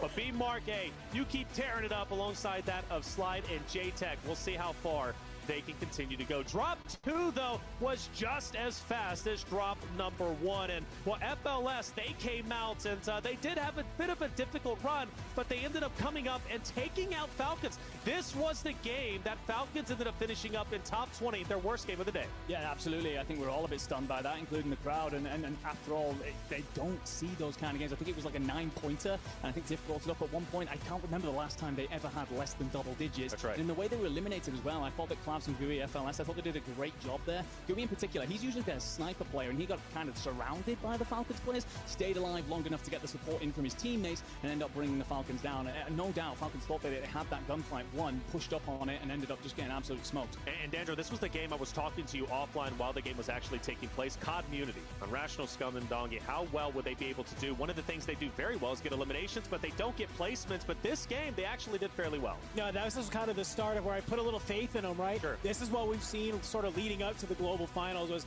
their ability to hit double-digit kills. They're usually actually always the team first to do it. But then my question was, how can they sort of convert that into a good placement? How can they convert that into that higher multiplier? And this was the game they were finally able to do it. They hit that large number of kills, and you saw them lock in, get to that placement where they needed to really come out on top. And Gio, this is where we saw, right? EU, a lot of hype around them, and the hype turned out to be real as they took the victory. Yeah, and that's been something that they've been able to continue on throughout the day since this moment. But this was really that awakening, I think, on the global stage that, wow, when put in a super pressurizing position against this team that's already taken out, who are arguably the favorites, they can come out on top. They can prove how good they are, despite having this rookie who is clearly just a generational talent. That's right. And that's been continuing forward in the drops that we've had since. Heeds, Gromalonk, Inkyo, 19-year-old phenom, comes onto the stage for his first ever LAN. They win map number 2, and they continue to impress each and every one of us on the desk.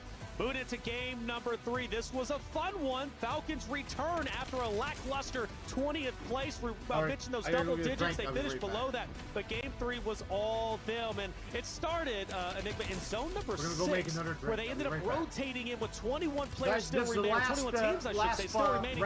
They rotated for free. They win a 3v2 at the house, and then they end up dominating. Yeah, I mean, the crossing that they made to get through the courtyard and in through Old Town, which quite frankly should have been illegal. The way they're so direct, it is ridiculous really that they get away with it, and as you know, Dan just said during the cast, for free, it does happen quite consistently, but it's because they're so bold. So many teams aren't expecting them to be that direct, and they essentially just go, this is the POI right now that we need, we're just going to punch a hole straight through and take hold of it. They do a great job of seizing the building that is next to Bats, and then as soon as that zone pulls on off, they have the ability to just float on over the top because of the earlier play they've made to take that building anyway, and from there, well, it's quite simple for them. And I mean, the thing is, if you watch that back on the mini-map, it's almost like nobody wanted to play center zone, and they just go, okay, we're just going to drop 4 smokes and run straight at the building. Nobody else is in. Okay, this is fun. And then they just, from there, it's just a topple effect to the rest of it. I want to still shout out this every single time this happens. Zach going huge with basically playing the third party. Sure, you're not able to win the map off of it, but at least being able to secure your top 5, secure second, it's a great, great way to end the map. Great way to end the map indeed. Biffle, Hisoka, and Shifty. We had a chance to hear from Biffle during the interview with Miles, and while he said again, all the other teams suck, well, hey, that narrative probably stayed true for them, at least going into game number 4, where, of course, we had that interview with Shifty. He got a little bit wild, but that's what Shifty does. He's just a ball of energy, and all he needs is water to get there, okay? Hey, game number 4 was great for a number of different reasons. Now, granted, we did see a big recovery from Falcons. They nearly lose. It was Biffle who ended up saving the day. But Gio, one of the highlights here was another region rose up to the occasion, and it was Latin America with BD Vinza. Yeah, I mean, being able to see that kind of third region in that final circle was really exciting because, you know, this was the drop that really cemented the expectations for both Falcons and Omit EU, just because, okay, we've seen them do great. They're 2 of those final 3 teams as well. And then this completely out of left field team representing one of the minor regions, you know, coming up above a number of these EMEA and NA teams that we've spoken out with great reverence, and they're just there and making life so difficult for these other 2 teams. And sure, maybe they didn't come first at the end of this drop, but I'm not even sure that matters so much. They really proved themselves on that stage. Without a doubt, they proved themselves. Omit EU also showed that they were willing to own the moment. They don't win this, but you see in the highlights, right, they were staying up as long as they possibly could. They get a top 10 finish, and I was like, wow. This is a serious team. It's not a fluke. 3 games down, we come back from a big break, and, well, they left off where they pretty much were just before that. Yeah, I think one of the things that was really impressive as well, before we get to all the end zone stuff and the resiliency show there, all the great work that they play around the utility, and then the very minor pieces of cover that are available in that zone, quite frankly, there's a patient rotation. I think sometimes they're a bit too kill hungry. They can go chasing, especially when you end up with a zone. Like, we see this sometimes with the Falcons, where if the zone is going to be pop-off, they have to step away from their POI and come back to it. And that's a difficult thing to do because it's so unusual for some of these sides. And this was the exact same thing for Omit EU. However, they do a wonderful job of just slowly picking off those teams that are trying to encroach on what is one of their preferred sides of the map. There it is, game number 4, Biffle, Hisoka, and Shifty, and that leads us into our standings going into game number 5. Team Falcons currently leading the way, 109 to 89, a 30-point lead, which, again, is impactful because you think about their lead going into tomorrow, potentially 40-point lead. That's what we could be expecting. That's 4 games down. They've already reached 109. They would be 1 point away from the 150 threshold going for a win. But now for the first time, Daniel, let's take a look at 11 down through 20th and see the teams that's been struggling, right? These are the teams that need to make it up to the top 10. Yeah, I'm kind of looking at some of these sort of teams that maybe with a good last 2 couple games, they start entering the conversations, and we see kind of a lot of sort of crowd favorites, right? Looking at teams like Omit NA, I'm looking at Team FIFA Killer, looking at FaZe Black, Super Evan. These are all kind of teams that have been doing well in scrims. They have been top of the leaderboard before, but it's kind of like hit or miss. It's every once in a while. So now that they've been able to play through a couple of these games, it's like, all right, great, you're here, but you have to show out these next 2 if you want to find yourself with a larger number of advantage points. Enigma down there at 30th place, CT Black. Now, you highlighted Panda. We talked about the passion. Granted, unless it's the just UFC because they're in 30th doesn't represent that they're not going to perform well tomorrow, even over the next 2 maps. But I do remember seeing Panda in some highlight moments. But what's been going on with them? I think that they're losing that bizarre drop. I think, quite frankly, they're chalking their game a little bit by continuing to contest Vortex, Robstar, and Blade, that totem reply lineup. At some point, you've just got to give that up and decide to change your strategy. Again, some teams are going to profit from having a day 1 where they can learn a couple of things. I think that's exactly the call that they've got to make to find a different POI. I mean, when we're looking on this final page here, I think the fact that we're seeing Team Wars in 34th is a massive shock. You know, I actually spoke about them really fondly earlier on. They did really, really well in EMEA in those finals through the upper bracket. And Wars himself in EMEA was like the highest fragger, you know? And so the fact that they're sat this low on the leaderboard, they had an okay start to the day. Where's that gone? Where's it gone? That's the question, right? And it's scary to be where Team Wars at because they're in 34th place. Now, Team Vitality, Team 35 is at the cutoff for earning day 2 advantage points. They're only going to be earning 5 from 35 and up. Everyone down from 36 to 40th. Well, they're walking away with 0 advantage points going into tomorrow. I'd much rather have 5 than 0. And I just gotta call it out. I hate to be that guy. I really do, but I also don't because I think we gotta talk about it. Team Clapper in 40th with 4 eliminations over 4 maps is a tough scene. I hope the boys can maybe hit some VOD review tonight. I hope you can look at whatever you did here today through the first 4 maps and say, let us please do the complete opposite to maybe find some success. It's a good team. And that's the only reason I say that, right? I know Enigma loves talking about them, and we've seen them as at places like the Esports World Cup. And it's just a little bit odd to see them so low, but also with just not a ton of eliminations. Yeah, I think that low kill output is something that we could criticize them on throughout the World Series this year, but also I just don't like their landing spot. I wish that I could put on the very quite first frankly, that UFC. is a terrible place to try and rotate on out of. Not only difficult if anyone decides to contest you because it's basically layer cake action and you're basically 50-50ing that whole thing, but there's a reason that Enki & Co love to play upper rank Kotovo blocks if you end up with that northwestern side pole. It's because there's so much open space around there that everyone's basically a sitting duck. They're putting themselves in that spot at the start of every single map. So I think that if they're going to do anything, they've been solid when it comes to VOD review in the past. We've seen them make changes. I think that is where you've got to make your first one. Well, talking about changes, we did look at the heat map from going from game 3 into game number 4. We did note there was a lot of changes, right? Yeah. And we talked about maybe on that break, teams were thinking about just experimenting, figuring out what works, what doesn't work. And experimentation still has to continue to happen, especially for Clapper and Kogio, because they're at the bottom. Maybe they've already tried to make changes, but they're getting alpha out of every single location. If they continue to stay 11, Gio, it's a death wish. Well, I mean, they almost certainly have tried to make changes. You can watch the UFC, guys. Anybody's watching in the background. You're not necessarily over on ESPN that stubborn that they're not going to try and change anything. But it's just about, you know, clearly whatever they have. It's actually on hasn't been working. ESPN whether that's their landing spot. Right I mean, you obviously talk about they have a preferred landing spot, but like there are so many different elements that even go into this game. Are you losing out on your rotations? Are you losing in your gulags, you know? It Yeah. could be Yeah. like any of these things, right? And all of those things accumulated can end up we gotta in figure a out what we're doing here. kill situation. This is Which over. is not where you want to be on the global stage, but 2 more games to maybe turn that around. Repulse, he's been incredible with Pulse Check throughout the venue today. He was on the desk just a little bit earlier. It was great to hear his insights, and well, he had a chance to sit down with the Falcons and hear how they're feeling about the global finals. What's going on, guys? My name is Hector, aka Repulse, and today I will be interviewing Team Falcons. Boys, how are we feeling, man? Feeling good. Feeling ready, man. I'm excited. Feeling great. Talk to me. How did this team come together? How did this team form? Yeah, we were looking for an IGL, and I played with this guy since Verdansk, so we just made the call, told him about the Falcons, and he joined pretty easily. Okay. D, did you have any say in this, or was it all shifty? I mean, it is definitely a team decision, so we needed an IGL that could get us that end game and close, so we thought Soka was the best decision for that. Makes me feel confident. My teammates believe in me. There's a lot of pressure though, but you know, pressure either makes people fold like paper, but from my point of view, it's pressure makes diamonds, baby. So let's shine. Okay. Big man over here. Okay, I like that. Feel me? All right, so let's get into some hard questions now, right? Who do you guys think is the most overrated team here? Overrated. Maybe Overrated. like Huskers now? Huskers? Yeah, I mean, they had a really bad EWC performance. I gave them their flowers there, and then they just got dead last, so it's hard to put any stock into that team right now. I don't know if there's really any like highly rated teams right now. Or maybe, I guess, where the community thinks is a really good player team, but in reality, their team is horrible. I said player, specifically Breadman. Holy dude. That guy plays BR like it's like Blackout, like there's no buybacks. Come on, dude. Yeah, I guess I'll agree with that. Who, in your guys' opinion, is the worst team here? I'm gonna have to say probably Reload and the boys.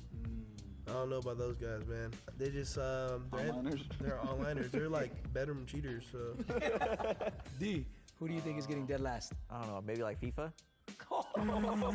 Bro, I'm telling you, their team is in shambles, bro. Shifty, which CDL player do you think you could replace instantly on a starting roster? I'm off for go big or go home. Give me Pred. Pred? Give me champ. Give me champ. Oh, this is going on Twitter. Okay. All right. So now I'm going to switch the tables on you, right? Which CDL player do you think could come and join your roster and instant click with y'all? Like replace one of us? Yeah. You can't. None of them. None of them? None of them. Not a single CDL player could come and join you guys. Give the best one. They're not touching us. Not even close. They could not replicate what these two can do, nor what I can do. Well, that kind of concludes our interview today. Some great questions, some great answers. I'm not gonna lie. I was shocked by a couple of them, but I'm curious to see what the people at home and in the stadium think. But appreciate you guys joining us, man, and looking forward to seeing you guys compete this weekend. Sir, ready. Thank you. Ready. Tell you one thing that I respect about the Falcons, they're always going to say what's on their mind, okay? And again, Repulse, he's always digging. He's always digging to create those clips and those controversies, right? What do you think about CDL versus Warzone? Who would join the mix? And ooh, that's a spicy conversation that actually Enigma is going to lead off. I'm joking. Oh, wait, I'm down. No, I'm not. I am not. Do we really want to open that can of worms? Yeah, do it. No, I don't think that direct conversation, but I think that the important thing kind of comes from this is, you know, that conversation that goes on, a lot of it is all about you know, your straight shooters and stuff like that. I think that Soka coming into that Falcons roster has proven something that's really important here in Warzone, and that is your most important role is your IGL. You know, the kind of person who, the other players, Dancho said it before, they don't really have to just think about things too much. You end up with someone who is able to do all of that communicating, all of that decision making for you to allow your superstar players to explode onto the stage. So I think, you know, the whole CDL v Warzone thing, whatever, you know, I've watched Call of Duty since Black Ops 2, so yeah, same. I've been around for quite a few years. But it's a case with, you know, Warzone where we show, you know, as we're evolving as a space, these IGLs and seeing that level evolve in terms of the decision making, the creative plays that happen. I mean, we saw one the other day. Aiden was watching it on stream in particular. Soka made a call in a tournament, and he even said himself, I would never have thought of that. So watching that level go up and change the dynamic of the whole way in which gunfights unfold, the way the maps played out, for me, Soka, best player on that team, best player we have here on the stage. Well, it also kind of leads into this conversation too, where like, not that I actually want to get into the conversation, but it's just I'm not. But it's an unspoken thing that we have, and it's you bring it up with people like Soka, right? Where there are these intangibles, there are the things that like you cannot look at on a stat sheet that you only kind of get from that eye test, right? Sure. That a lot of Warzone players have, and that's something that I think gets overlooked. Is like, what is that like game IQ? What is your ability to kind of manage that RNG? Because to me, what makes a good Warzone player is somebody who can take that RNG that's given to them and be able to kind of deal with it, to be adaptable, right? We look at things like zone pulls, just even loot that you get off drop, right? Somebody lands near you, you want to go take that fight, you get a level 4 STG, they're using like a WSP9, like you're like, oh, I'm absolutely gunning you right now. Yep. Even just simple things like that, right? Really can kind of make or break a lot of these teams, and just being able to make some of those reads, I think is really important. When we look at our top teams, it's because they have these intangibles. It's not just, I can gun anybody on the map, and I'm really confident in my gun skill. It's about your ability to read zones and be able to play around there and really kind of lean on those intangibles that you have to come out on top. I think people look at the CDL versus Warzone debate as an all or nothing. Okay, yeah, if a CDL trio, a true trio. Oh, we are getting into it. Well, I guess we are. Now, I need to be very careful here because I'll end up on Reddit. And I don't want to end up on Reddit, nor do I want to end up That's in a viral the worst place clip, to end up. like an EWC clip that we ended up seeing going viral over there, which wasn't me. But I will say this: if a true CDL trio came over and grinded like they do in the CDL, they would be successful in Warzone. Now, will they be the Falcons? Who knows, right? Because you mentioned those intangibles. But you cannot deny the skill sets from the CDL. You cannot deny the skill sets from Warzone competitors. It's two different things, right? It's apples and oranges. But at the end of the day, both have to be respected for the skill and the time and effort that they put in, okay? Bottom line, period. We've seen individual players come over from the CDL and compete, whether it be in show matches or showcase tournaments, or they come over and they genuinely want to give Warzone a shot, and they always find success, okay, without a doubt. So in my opinion, CDL versus Warzone is a crazy debate, but if you truly took a trio from CDL, they would find success. How high would they go up? Well, that's up to them, but to say that they wouldn't be able to compete with Warzone competitors is quite silly in my opinion. Well, I don't know. Listen, I don't want to like necessarily. I feel like we're being very cushy about CDL players. And listen, this is not to disrespect CDL players. I love the CDL, but the point is, the only reason we're making this comparison is because they're both Call of Duty franchises, and so the mechanics of the game are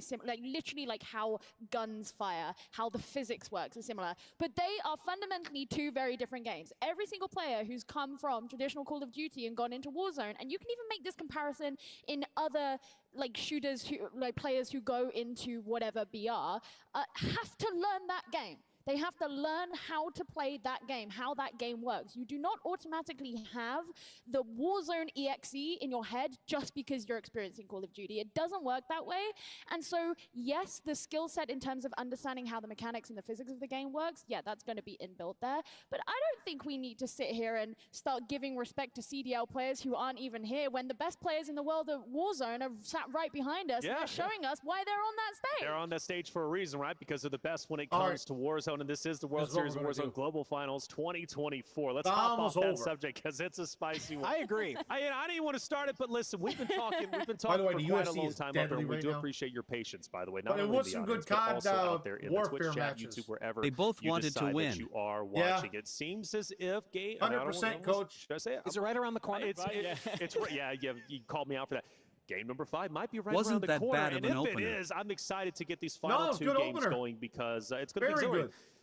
Hey, game number 5 is ready to go, so let's send it over to our caster, Spider Tiff. It goes. Very good opener. I know Vegas is so excited to see us, and it's probably not because it's us, probably because the game's getting started, but still, I think Taylor's corner is like 7 miles away, by the way. I don't know what street he lives on, but that is crazy from Taylor. Anyways, Tiff, I'm excited to be here. We've got 2 games left. We've officially entered the end game of this tournament, at least for day 1. A lot is on the line. We've talked about this a lot. And I was just talking to some of the fans with you, and I think one of the big things we took away from that was some of these squads that you're cheering on in particular. They were talking about Cloud9. We were talking with them.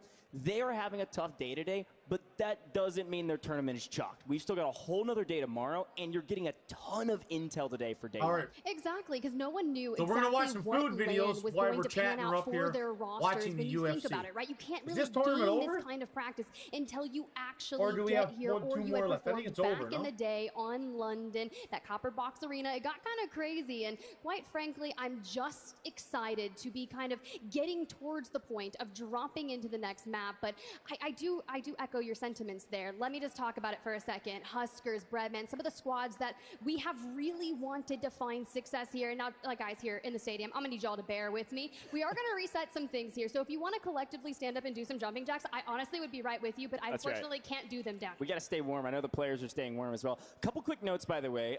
This is as expected, right? We did a big Twitter poll, and I saw top fives, and I saw a lot of people put some names in, maybe just content creators they follow. But the people that were taking it seriously were mostly correct. And I think the big one that stands out to me is there were several people that said, no, Swag's going to be top 5 on LAN. And that FaZe team is right there in the mix. We had a chance to talk about the leaderboard. 6th place overall right now. The big one I think that is maybe a surprise to some folks that haven't been following as much is that Echo team. I know you're a big fan of this team. They're in 4th place right now, really doing well at finding kills and multipliers. It's quite interesting, right? We kind of think back into the years of What Echo did I call in it? general. I was and hoping just for kind of Echo to seeing their win. grind. Like last year for World Series of Warzone I in didn't think London, they were going Echo to? played alongside Bubble and Tomsterbaum. Bubble on a different team here, and as we look at the squad standings They're in currently 4th now, right yes, now. Team Falcons, they've eclipsed that triple digits. Omit EU right behind them, just 20 points. But in terms of elimination slaying powers, look at the top 4 squads here. 49 for both Omit youngest. EU and Man, Team that Echo, dome both coach hailing looks from that fucking EMEA deadly. region. Team Community still in that standings, however, a bit further back. And yeah, you're about 29 points back, but we know that they hold the record for the largest scoring game in that competitive Warzone setting, especially for World Series of Warzone in that format. Now, a team that could have the ability based off that. But think about this, that landing spot that they claimed for themselves over in Zaraban City, a lot of their 19 years old on a 3-fight Yeah, win and it's a streak. great shout. I think looking at this leaderboard too, it's worth mentioning our placements for the top 2 teams right now. Something worth mentioning about the Falcons, we know it, they just won back-to-back games, but reminder, the very first game, they got 2nd place overall, right? Their placements have been fantastic. They had that drop game in game 2, they got 22nd place, but then Omit EU, they go 4th, 1st, 11th, and 2nd. Unreal stats, and technically the best average placement on this board. They are averaging in 4 games 4.5. My if team you can Echo, take that half as a 4. correct number. So it might round up Bays maybe to of 5th 6. place overall in terms of average placement. Very impressive stats, very, very consistent. We've had a chance to talk over heat maps and everything in between. That squad is finding all their kills in the end game, and the other side of their coin is not really the Falcons, it's actually the team hot on their heels, which is Team Community. Doggy and Rational Scummin are finding all of their kills in Coach, we're gonna transition watch, around the map. Sure, they won their when the gunfights Call on of high Duty's res, but done at the end of the here, day, they found kills while we're hunting watching the the edge of UFC zone, in the high background risk, from high everybody. reward. It's paying off as well. So both play styles work. I'm gonna Both put some play styles food in the videos top up in 5, chat. But of course, Falcons. they're on And top by we're size gonna of the margin watch as expected. some And they're definitely wilderness. letting people know it. I really do cooking love all the sound Espanol. bites and But clippable we're gonna moments translate coming from English. that Falcons roster. But when you talk about Omit EU If and it Team allows me to. Community, those squads, 2/3 of This both guy of those I rosters fucking have been adore. insanely competitive throughout the competition history of World Series of Warzone. I'm thinking 2022, back in Caldera, over in the Europe region, it was Team Aizen, Heat, and Gromalak who got You should see second. all As we the start running cars through some of these on the highlights, fucking it just goes to highway. show you that Stop duo-ship, looking when you at the add dome. in that young gun of That's MPO insane. that everyone's been talking about, that is just letting them have such a standout performance. Yeah, it's a great shout. I mean, taking a look at these highlights, like you said, you know, one team that I'm really expecting to turn things around in the last 2 maps is FaZe Black team that's on your screen. There's a lot of chatter around Gabe, a bit unproven, especially on land. There's been moments of greatness from this team over the last several months preparing for this tournament. I think we could see that team be one of the big teams to turn things around tomorrow in particular. I mean, and of course, the Falcons, you know, one thing that we've been talking about is their free rotations. It's truly not actually free. It's just that they have one of the best IGLs in the game, if not the best IGL in the game, making the right calls at the right times. And again, it's fun to look back on the first game here and the highlights from these moments, because we know what happens. We know that Shifty's going to lose the 1v2, But the best part is that he gets revenge later and wins an almost identical spot in that last map that we just played. So very cool stuff there from the Falcons to get second. But of course, like the deaths already broke down, that Revenge Tour squad, it's a great way to start this thing off. It's just a matter of 7 times 2, 14. That's like the worst game we've seen from the Falcons. I think we're going to practice some barely get better tired than that, tomorrow. and they won the game. So kills are everything when it comes to Warzone competition. We all know that. Yeah, and I mean, look, we've seen so many teams focus on their rotations, looking for those mid-game engagements. And as we kind of keep on filtering through some of our game highlights here, some teams that maybe we haven't seen that much of towards the end. And it's once again, when you've got that FaZe Black roster, a lot of people expecting more from them. And then kind of also, when you have a team that's really solid at fighting, that had maybe a lackluster first map, one of the first teams to go on out, you got Clapton, you got FLS, they get mixy and they actually take out the Falcons here earlier in that respective game you were mentioning. And even T, right? Remember, think back to when she qualified for the World Series of Warzone Global LAN Finals, how massive that game was, where they were filtering around through condos over just south of Levin Resort. They had to go huge to get in, and it was like a north of a 25-point game. Yeah, and I love this look as well. I mean, we get a chance to see a lot of our competitors, of course, throughout a lot of these highlights. But again, it makes sense that our replays are mostly of the top teams. And so you see teams that maybe could have had good days, could cut down here in the mid game. But when we get to the end game, it's all about COD community. Dongi, one of the best players on the map. I think we had a media piece, by the way, at the top of the show, where we asked people, or maybe it was on socials, where we asked people, and we said, which teams are going to break up? And there was a couple folks saying that COD community team might break up because Dongi's so good. He might look for better opportunities. I don't know what's better than Well, what, I think top it might 3? be over. You know, You're third showing place right replays now. I guess maybe for the Falcons. A Biffle's last dance? Look, I don't know. We'll see. We don't know if Biffle's retiring, but if he does, whew, that Dongi pickup could be crazy.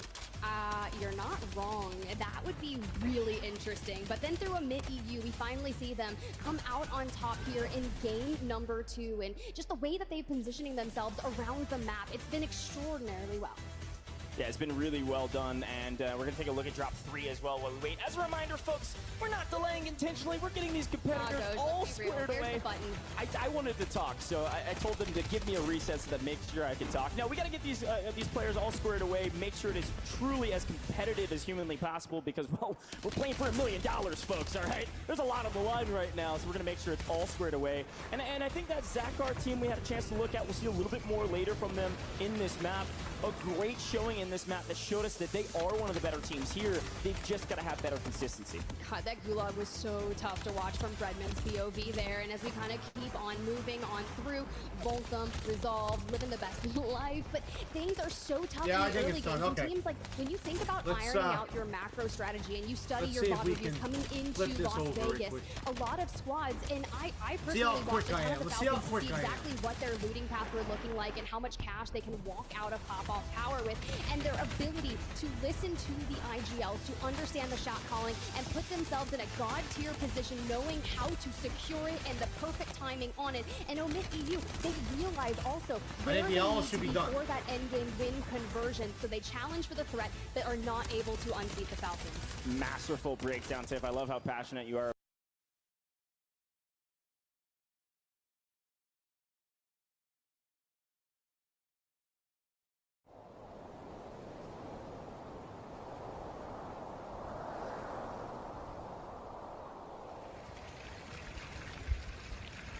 Saludos desde las fascinantes tierras de Azerbaiyán, donde los arroyos cristalinos fluyen con gracia entre paisajes asombrosos y el aire más puro.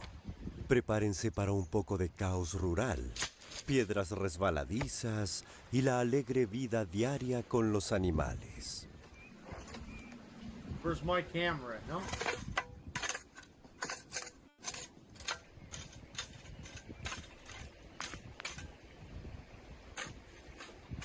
Y hey, no olvides suscribirte a nuestros canales en redes sociales para no perderte todo el contenido nuevo e interesante.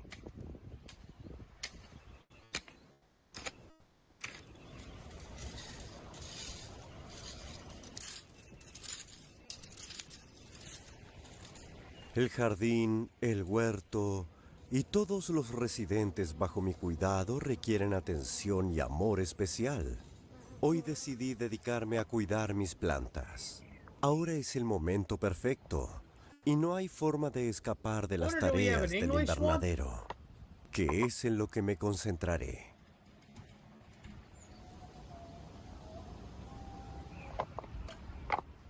Si te interesa la vida rural y la rutina diaria, acompáñame. Hay mucho más por venir.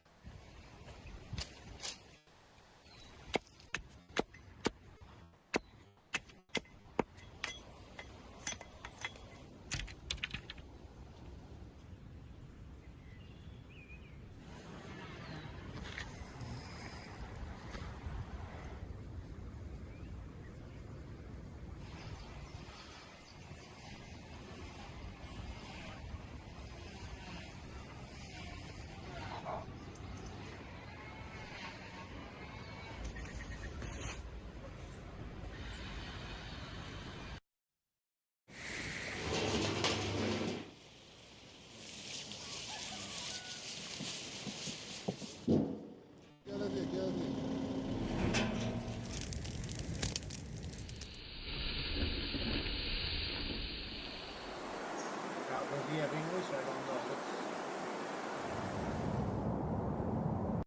Let's see.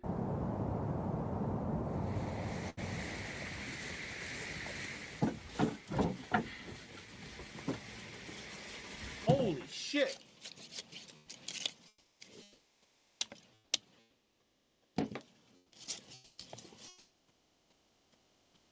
What the? Is that an ostrich?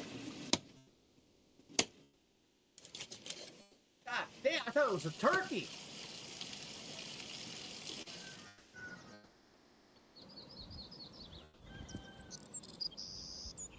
Fuck.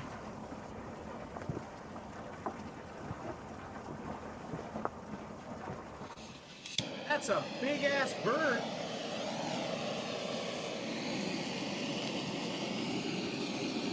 Okay.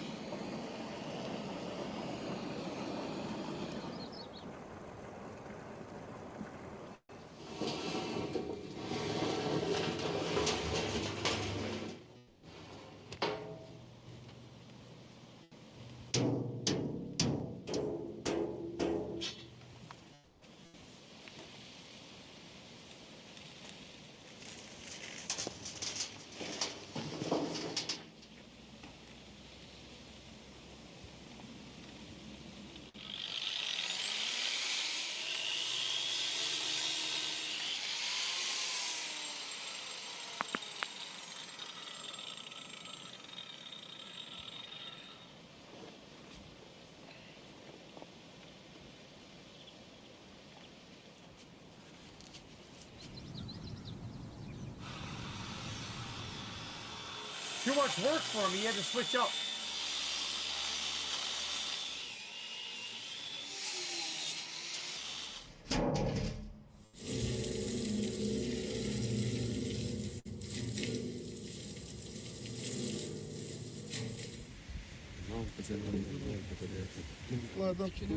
Evet. Bu bayanı kaldırıyor. Bunlar tutmadı. 1, 2, 3. Çamur. O taraf. El kaldırın. Yavaş. Az. Tamam.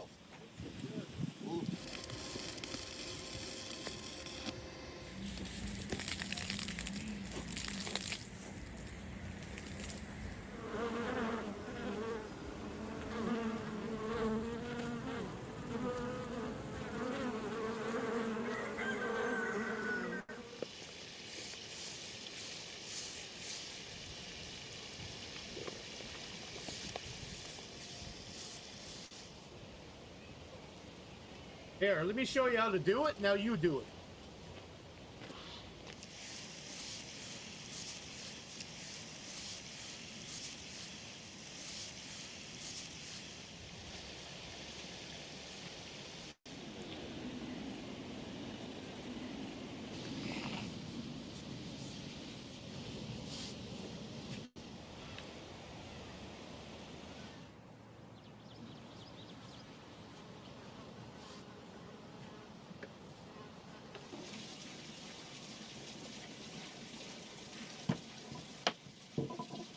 still can't get over the size of the fucking bird. I can't believe they're using an ostrich.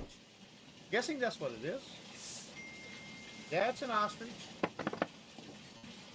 I wonder, do ostrich taste like turkey, guys? Or chicken? Anybody know? I've never had.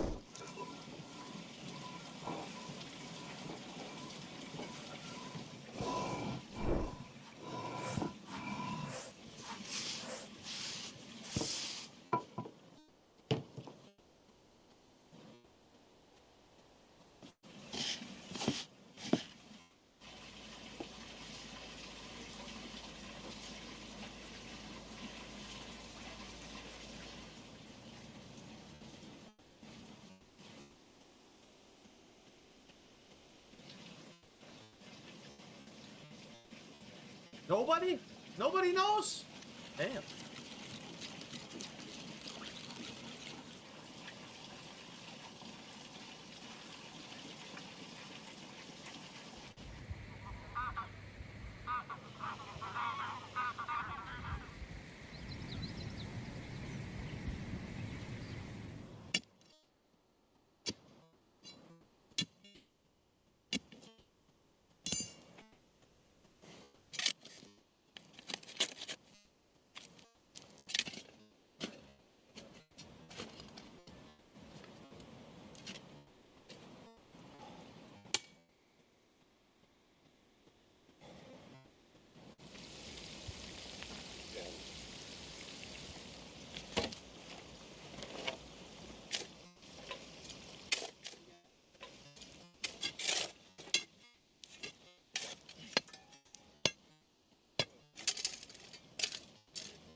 Oh my god.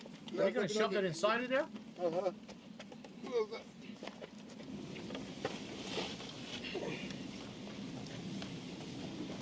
Oh, on the stick?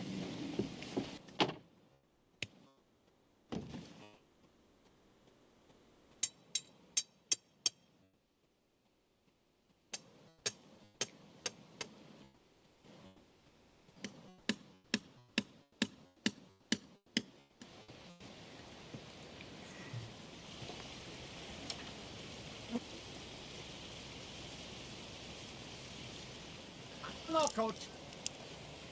That's a lot of birds. God damn. I always get the turkey leg. I definitely don't want one of those legs. What?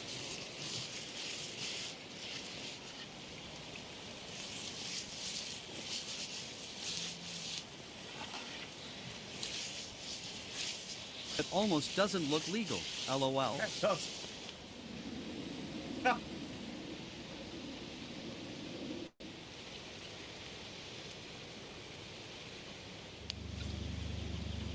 Sür gündüz baba sür.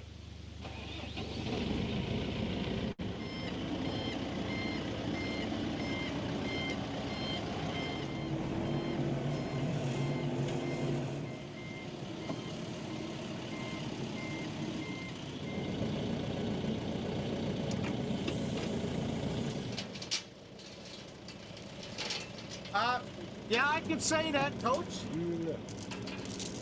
I'd just like to know, does it taste like chicken or turkey?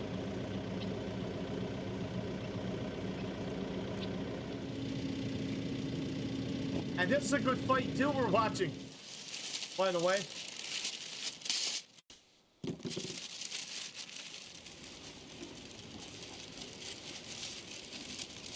Parchment paper?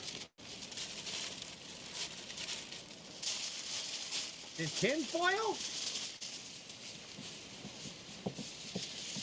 Parchment paper in tin foil. Baba kaldır baba. Kaldır koy işte.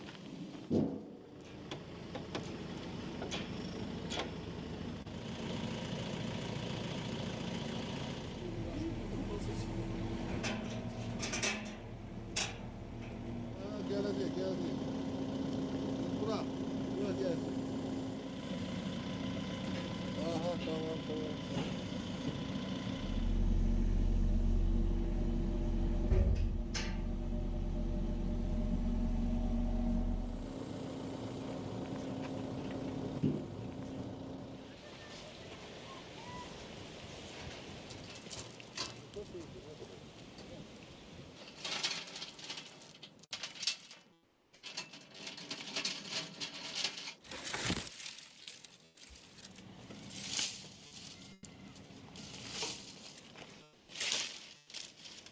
I would still eat it though, Coach.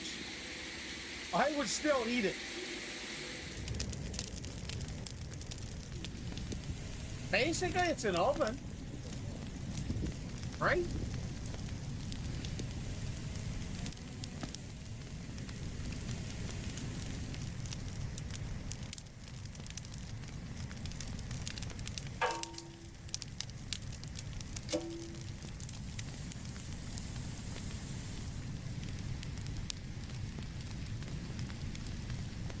I definitely would eat it. Just saying. Just saying.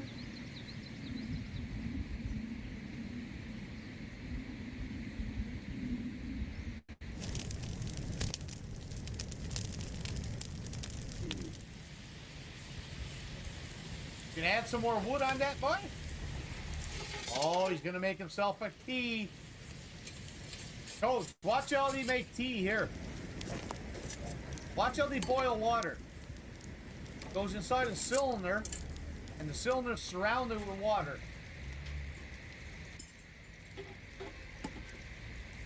And that heats the water up. It's pretty neat.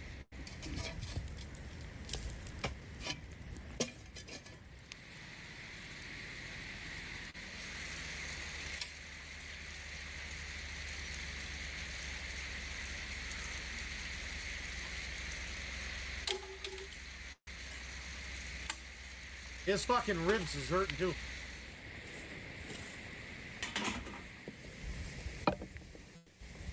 Fresh berries? Is he gonna have fresh berries this time? From the trees?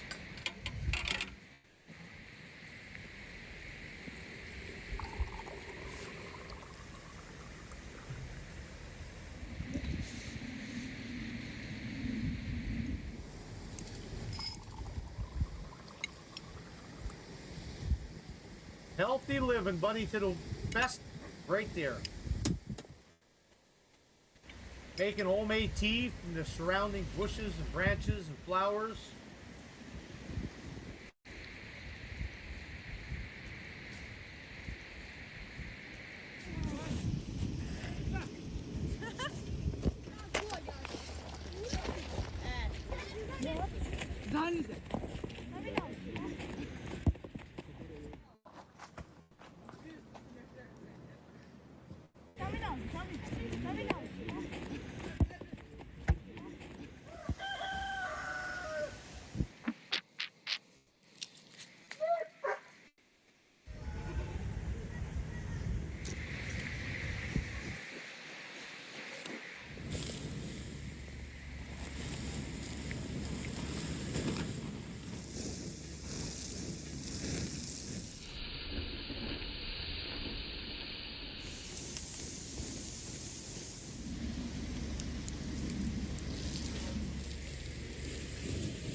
Oh, you think it's done?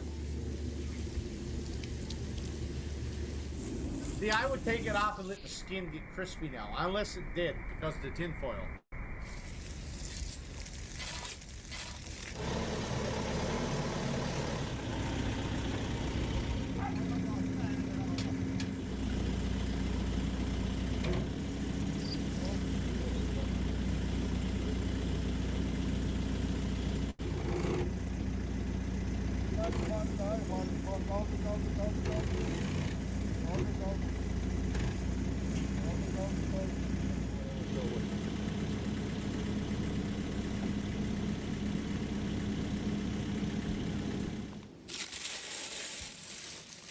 Wow.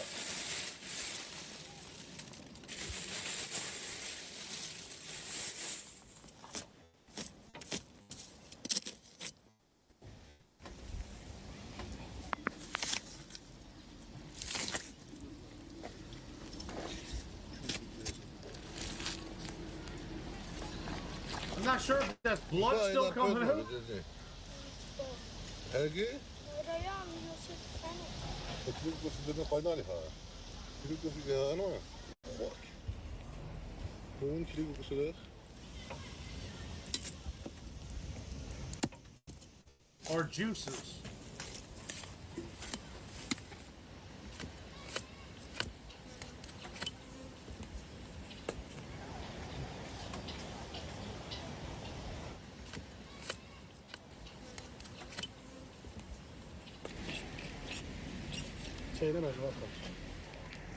Now that's LA.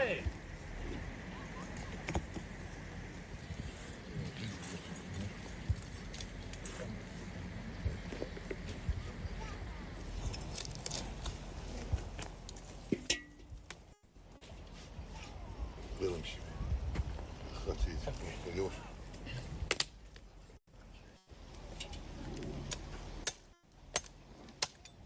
Tamam.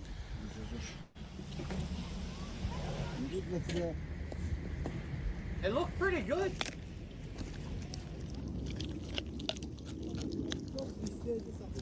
It looked pretty good.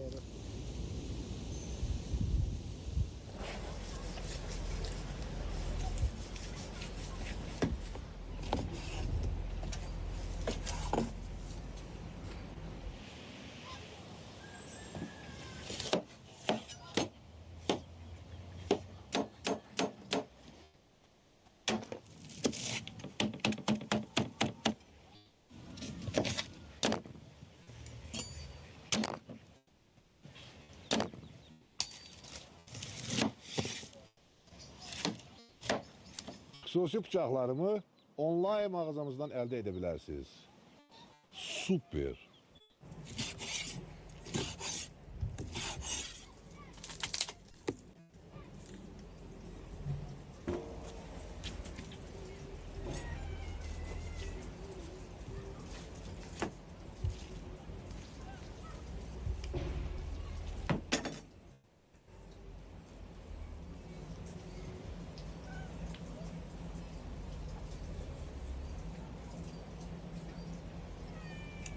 Well, see, Coach? That's the way to live, though, eh? Side of a mountain, in the wilderness. Super. Your own farm animals, your own garden, your bushes, your berries. Beautiful views. Fishing, hunting.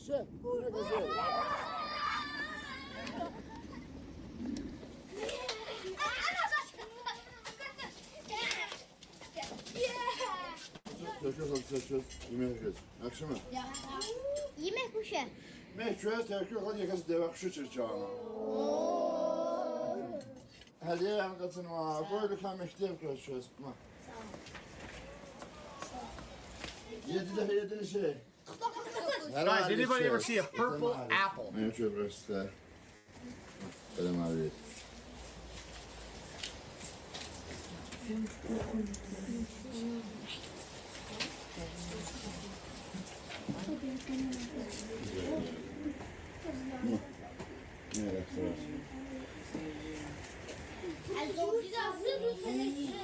Oh, Cristiano Ayalaratan ağa sözümü. Gel. Katı bakalım. Yemeğini geçin. Katı gel ya. Katı demek şu diye ki ya sanki kızarmış. Ne mışır? Mışır. Saç. Kesin de. Güzel haber.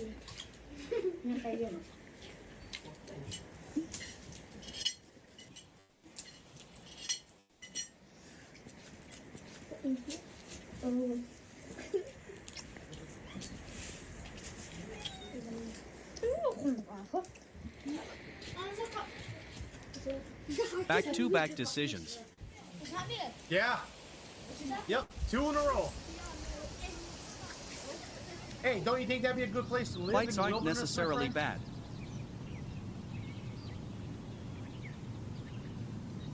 No, that's why I always watch the early prelims and the prelims.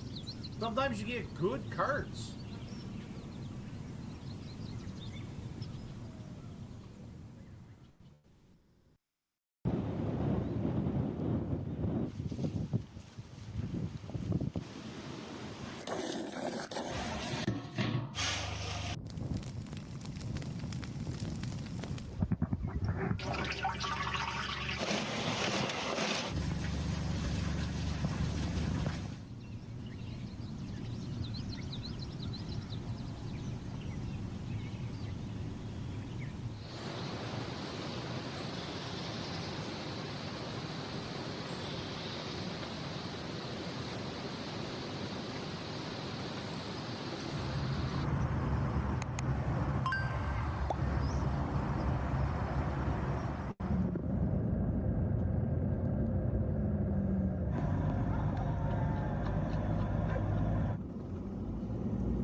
No training camp. Damn.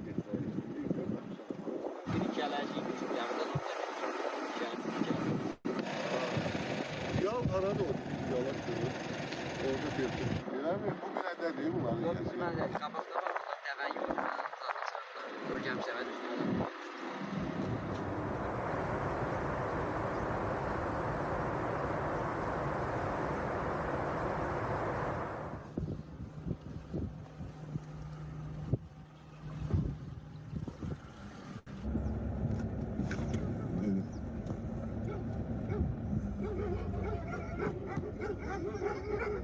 Adın nedir?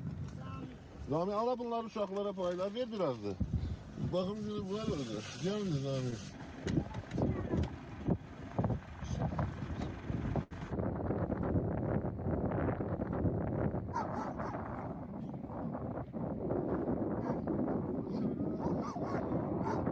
Wow. It's neat to see the way people live in this world, the other ways they live.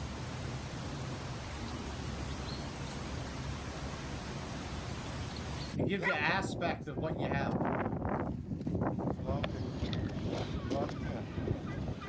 Bunun balası var, balaca balaları var mı? O.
In my head.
وفي اختنا ايه في نغن يعني ها وتتقنى له هذا ساعة تجي خد مين هتسوي ده تتقنى له ما تجي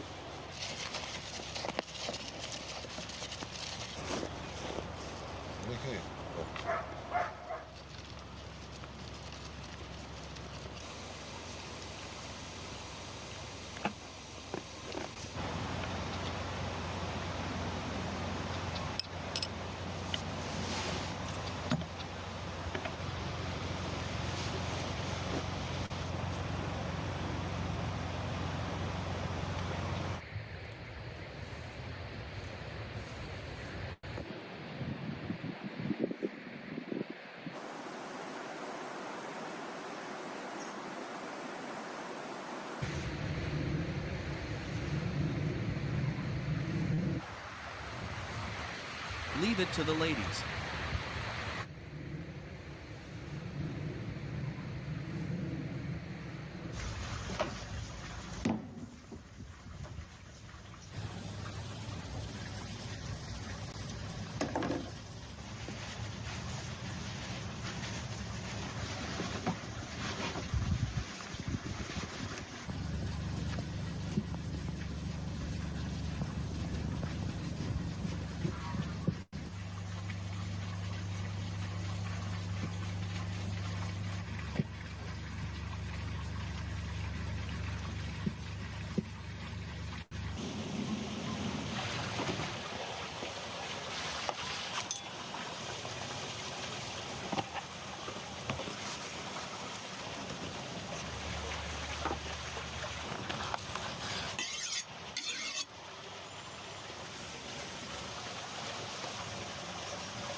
Bu süper bıçaklar sizin içindir.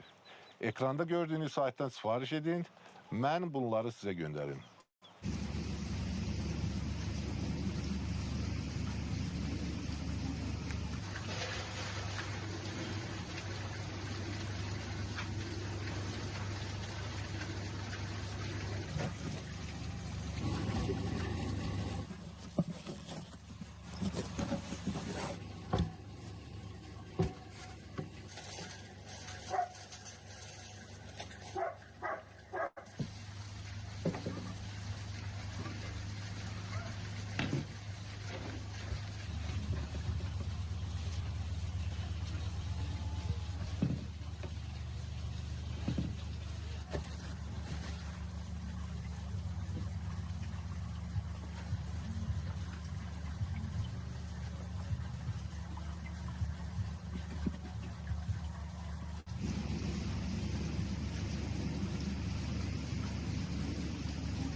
Steven Seagal's cousin.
Super.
Güneş.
Speedy J says, ISS that a pizza MMM.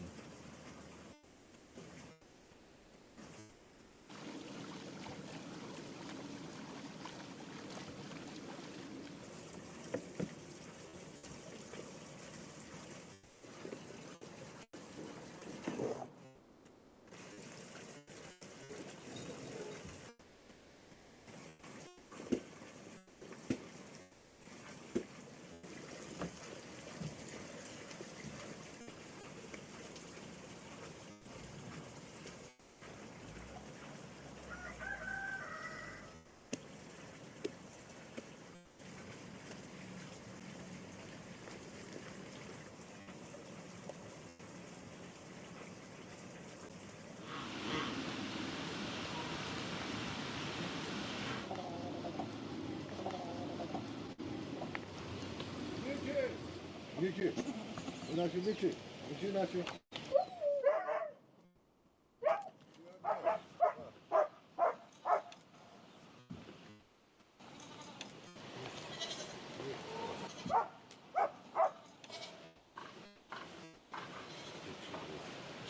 Kemiki çağ başına şey.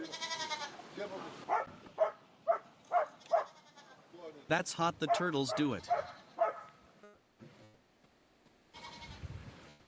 How?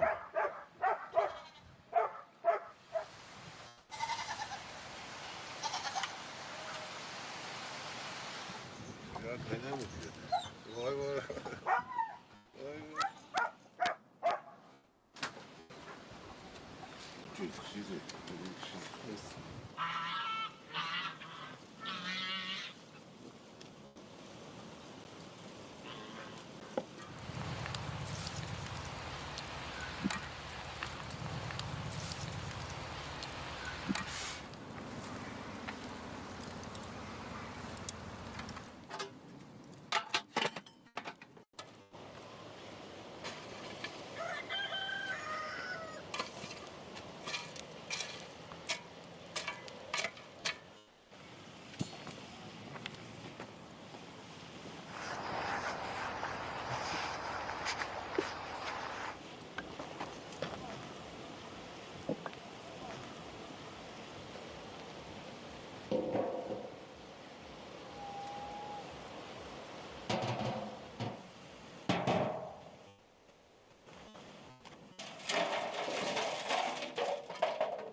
Super.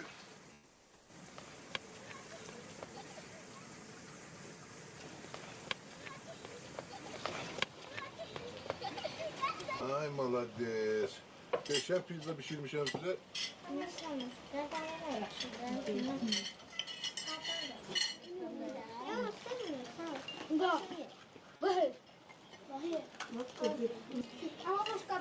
Arabama götürdüm. Geldi. Boş kapılar geldi.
Last fight until the big show.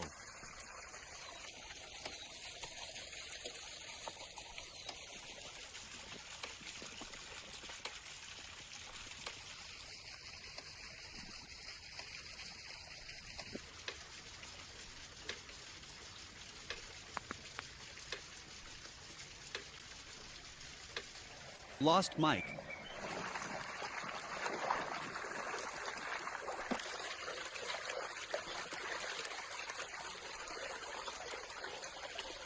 Gar. And Cam.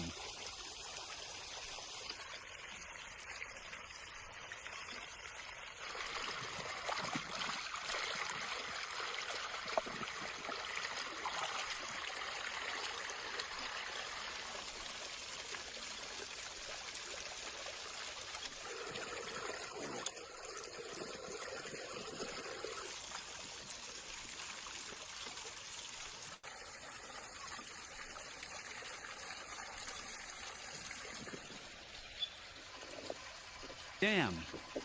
1-2 combo.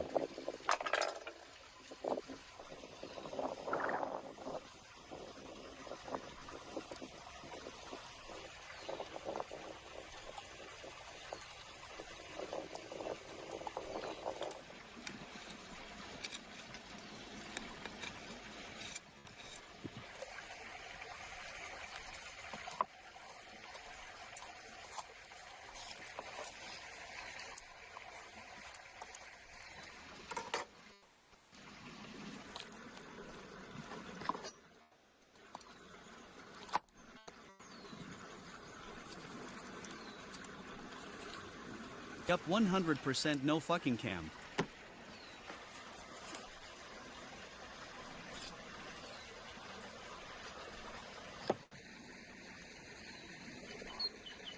I can fix Mike, just not Cam.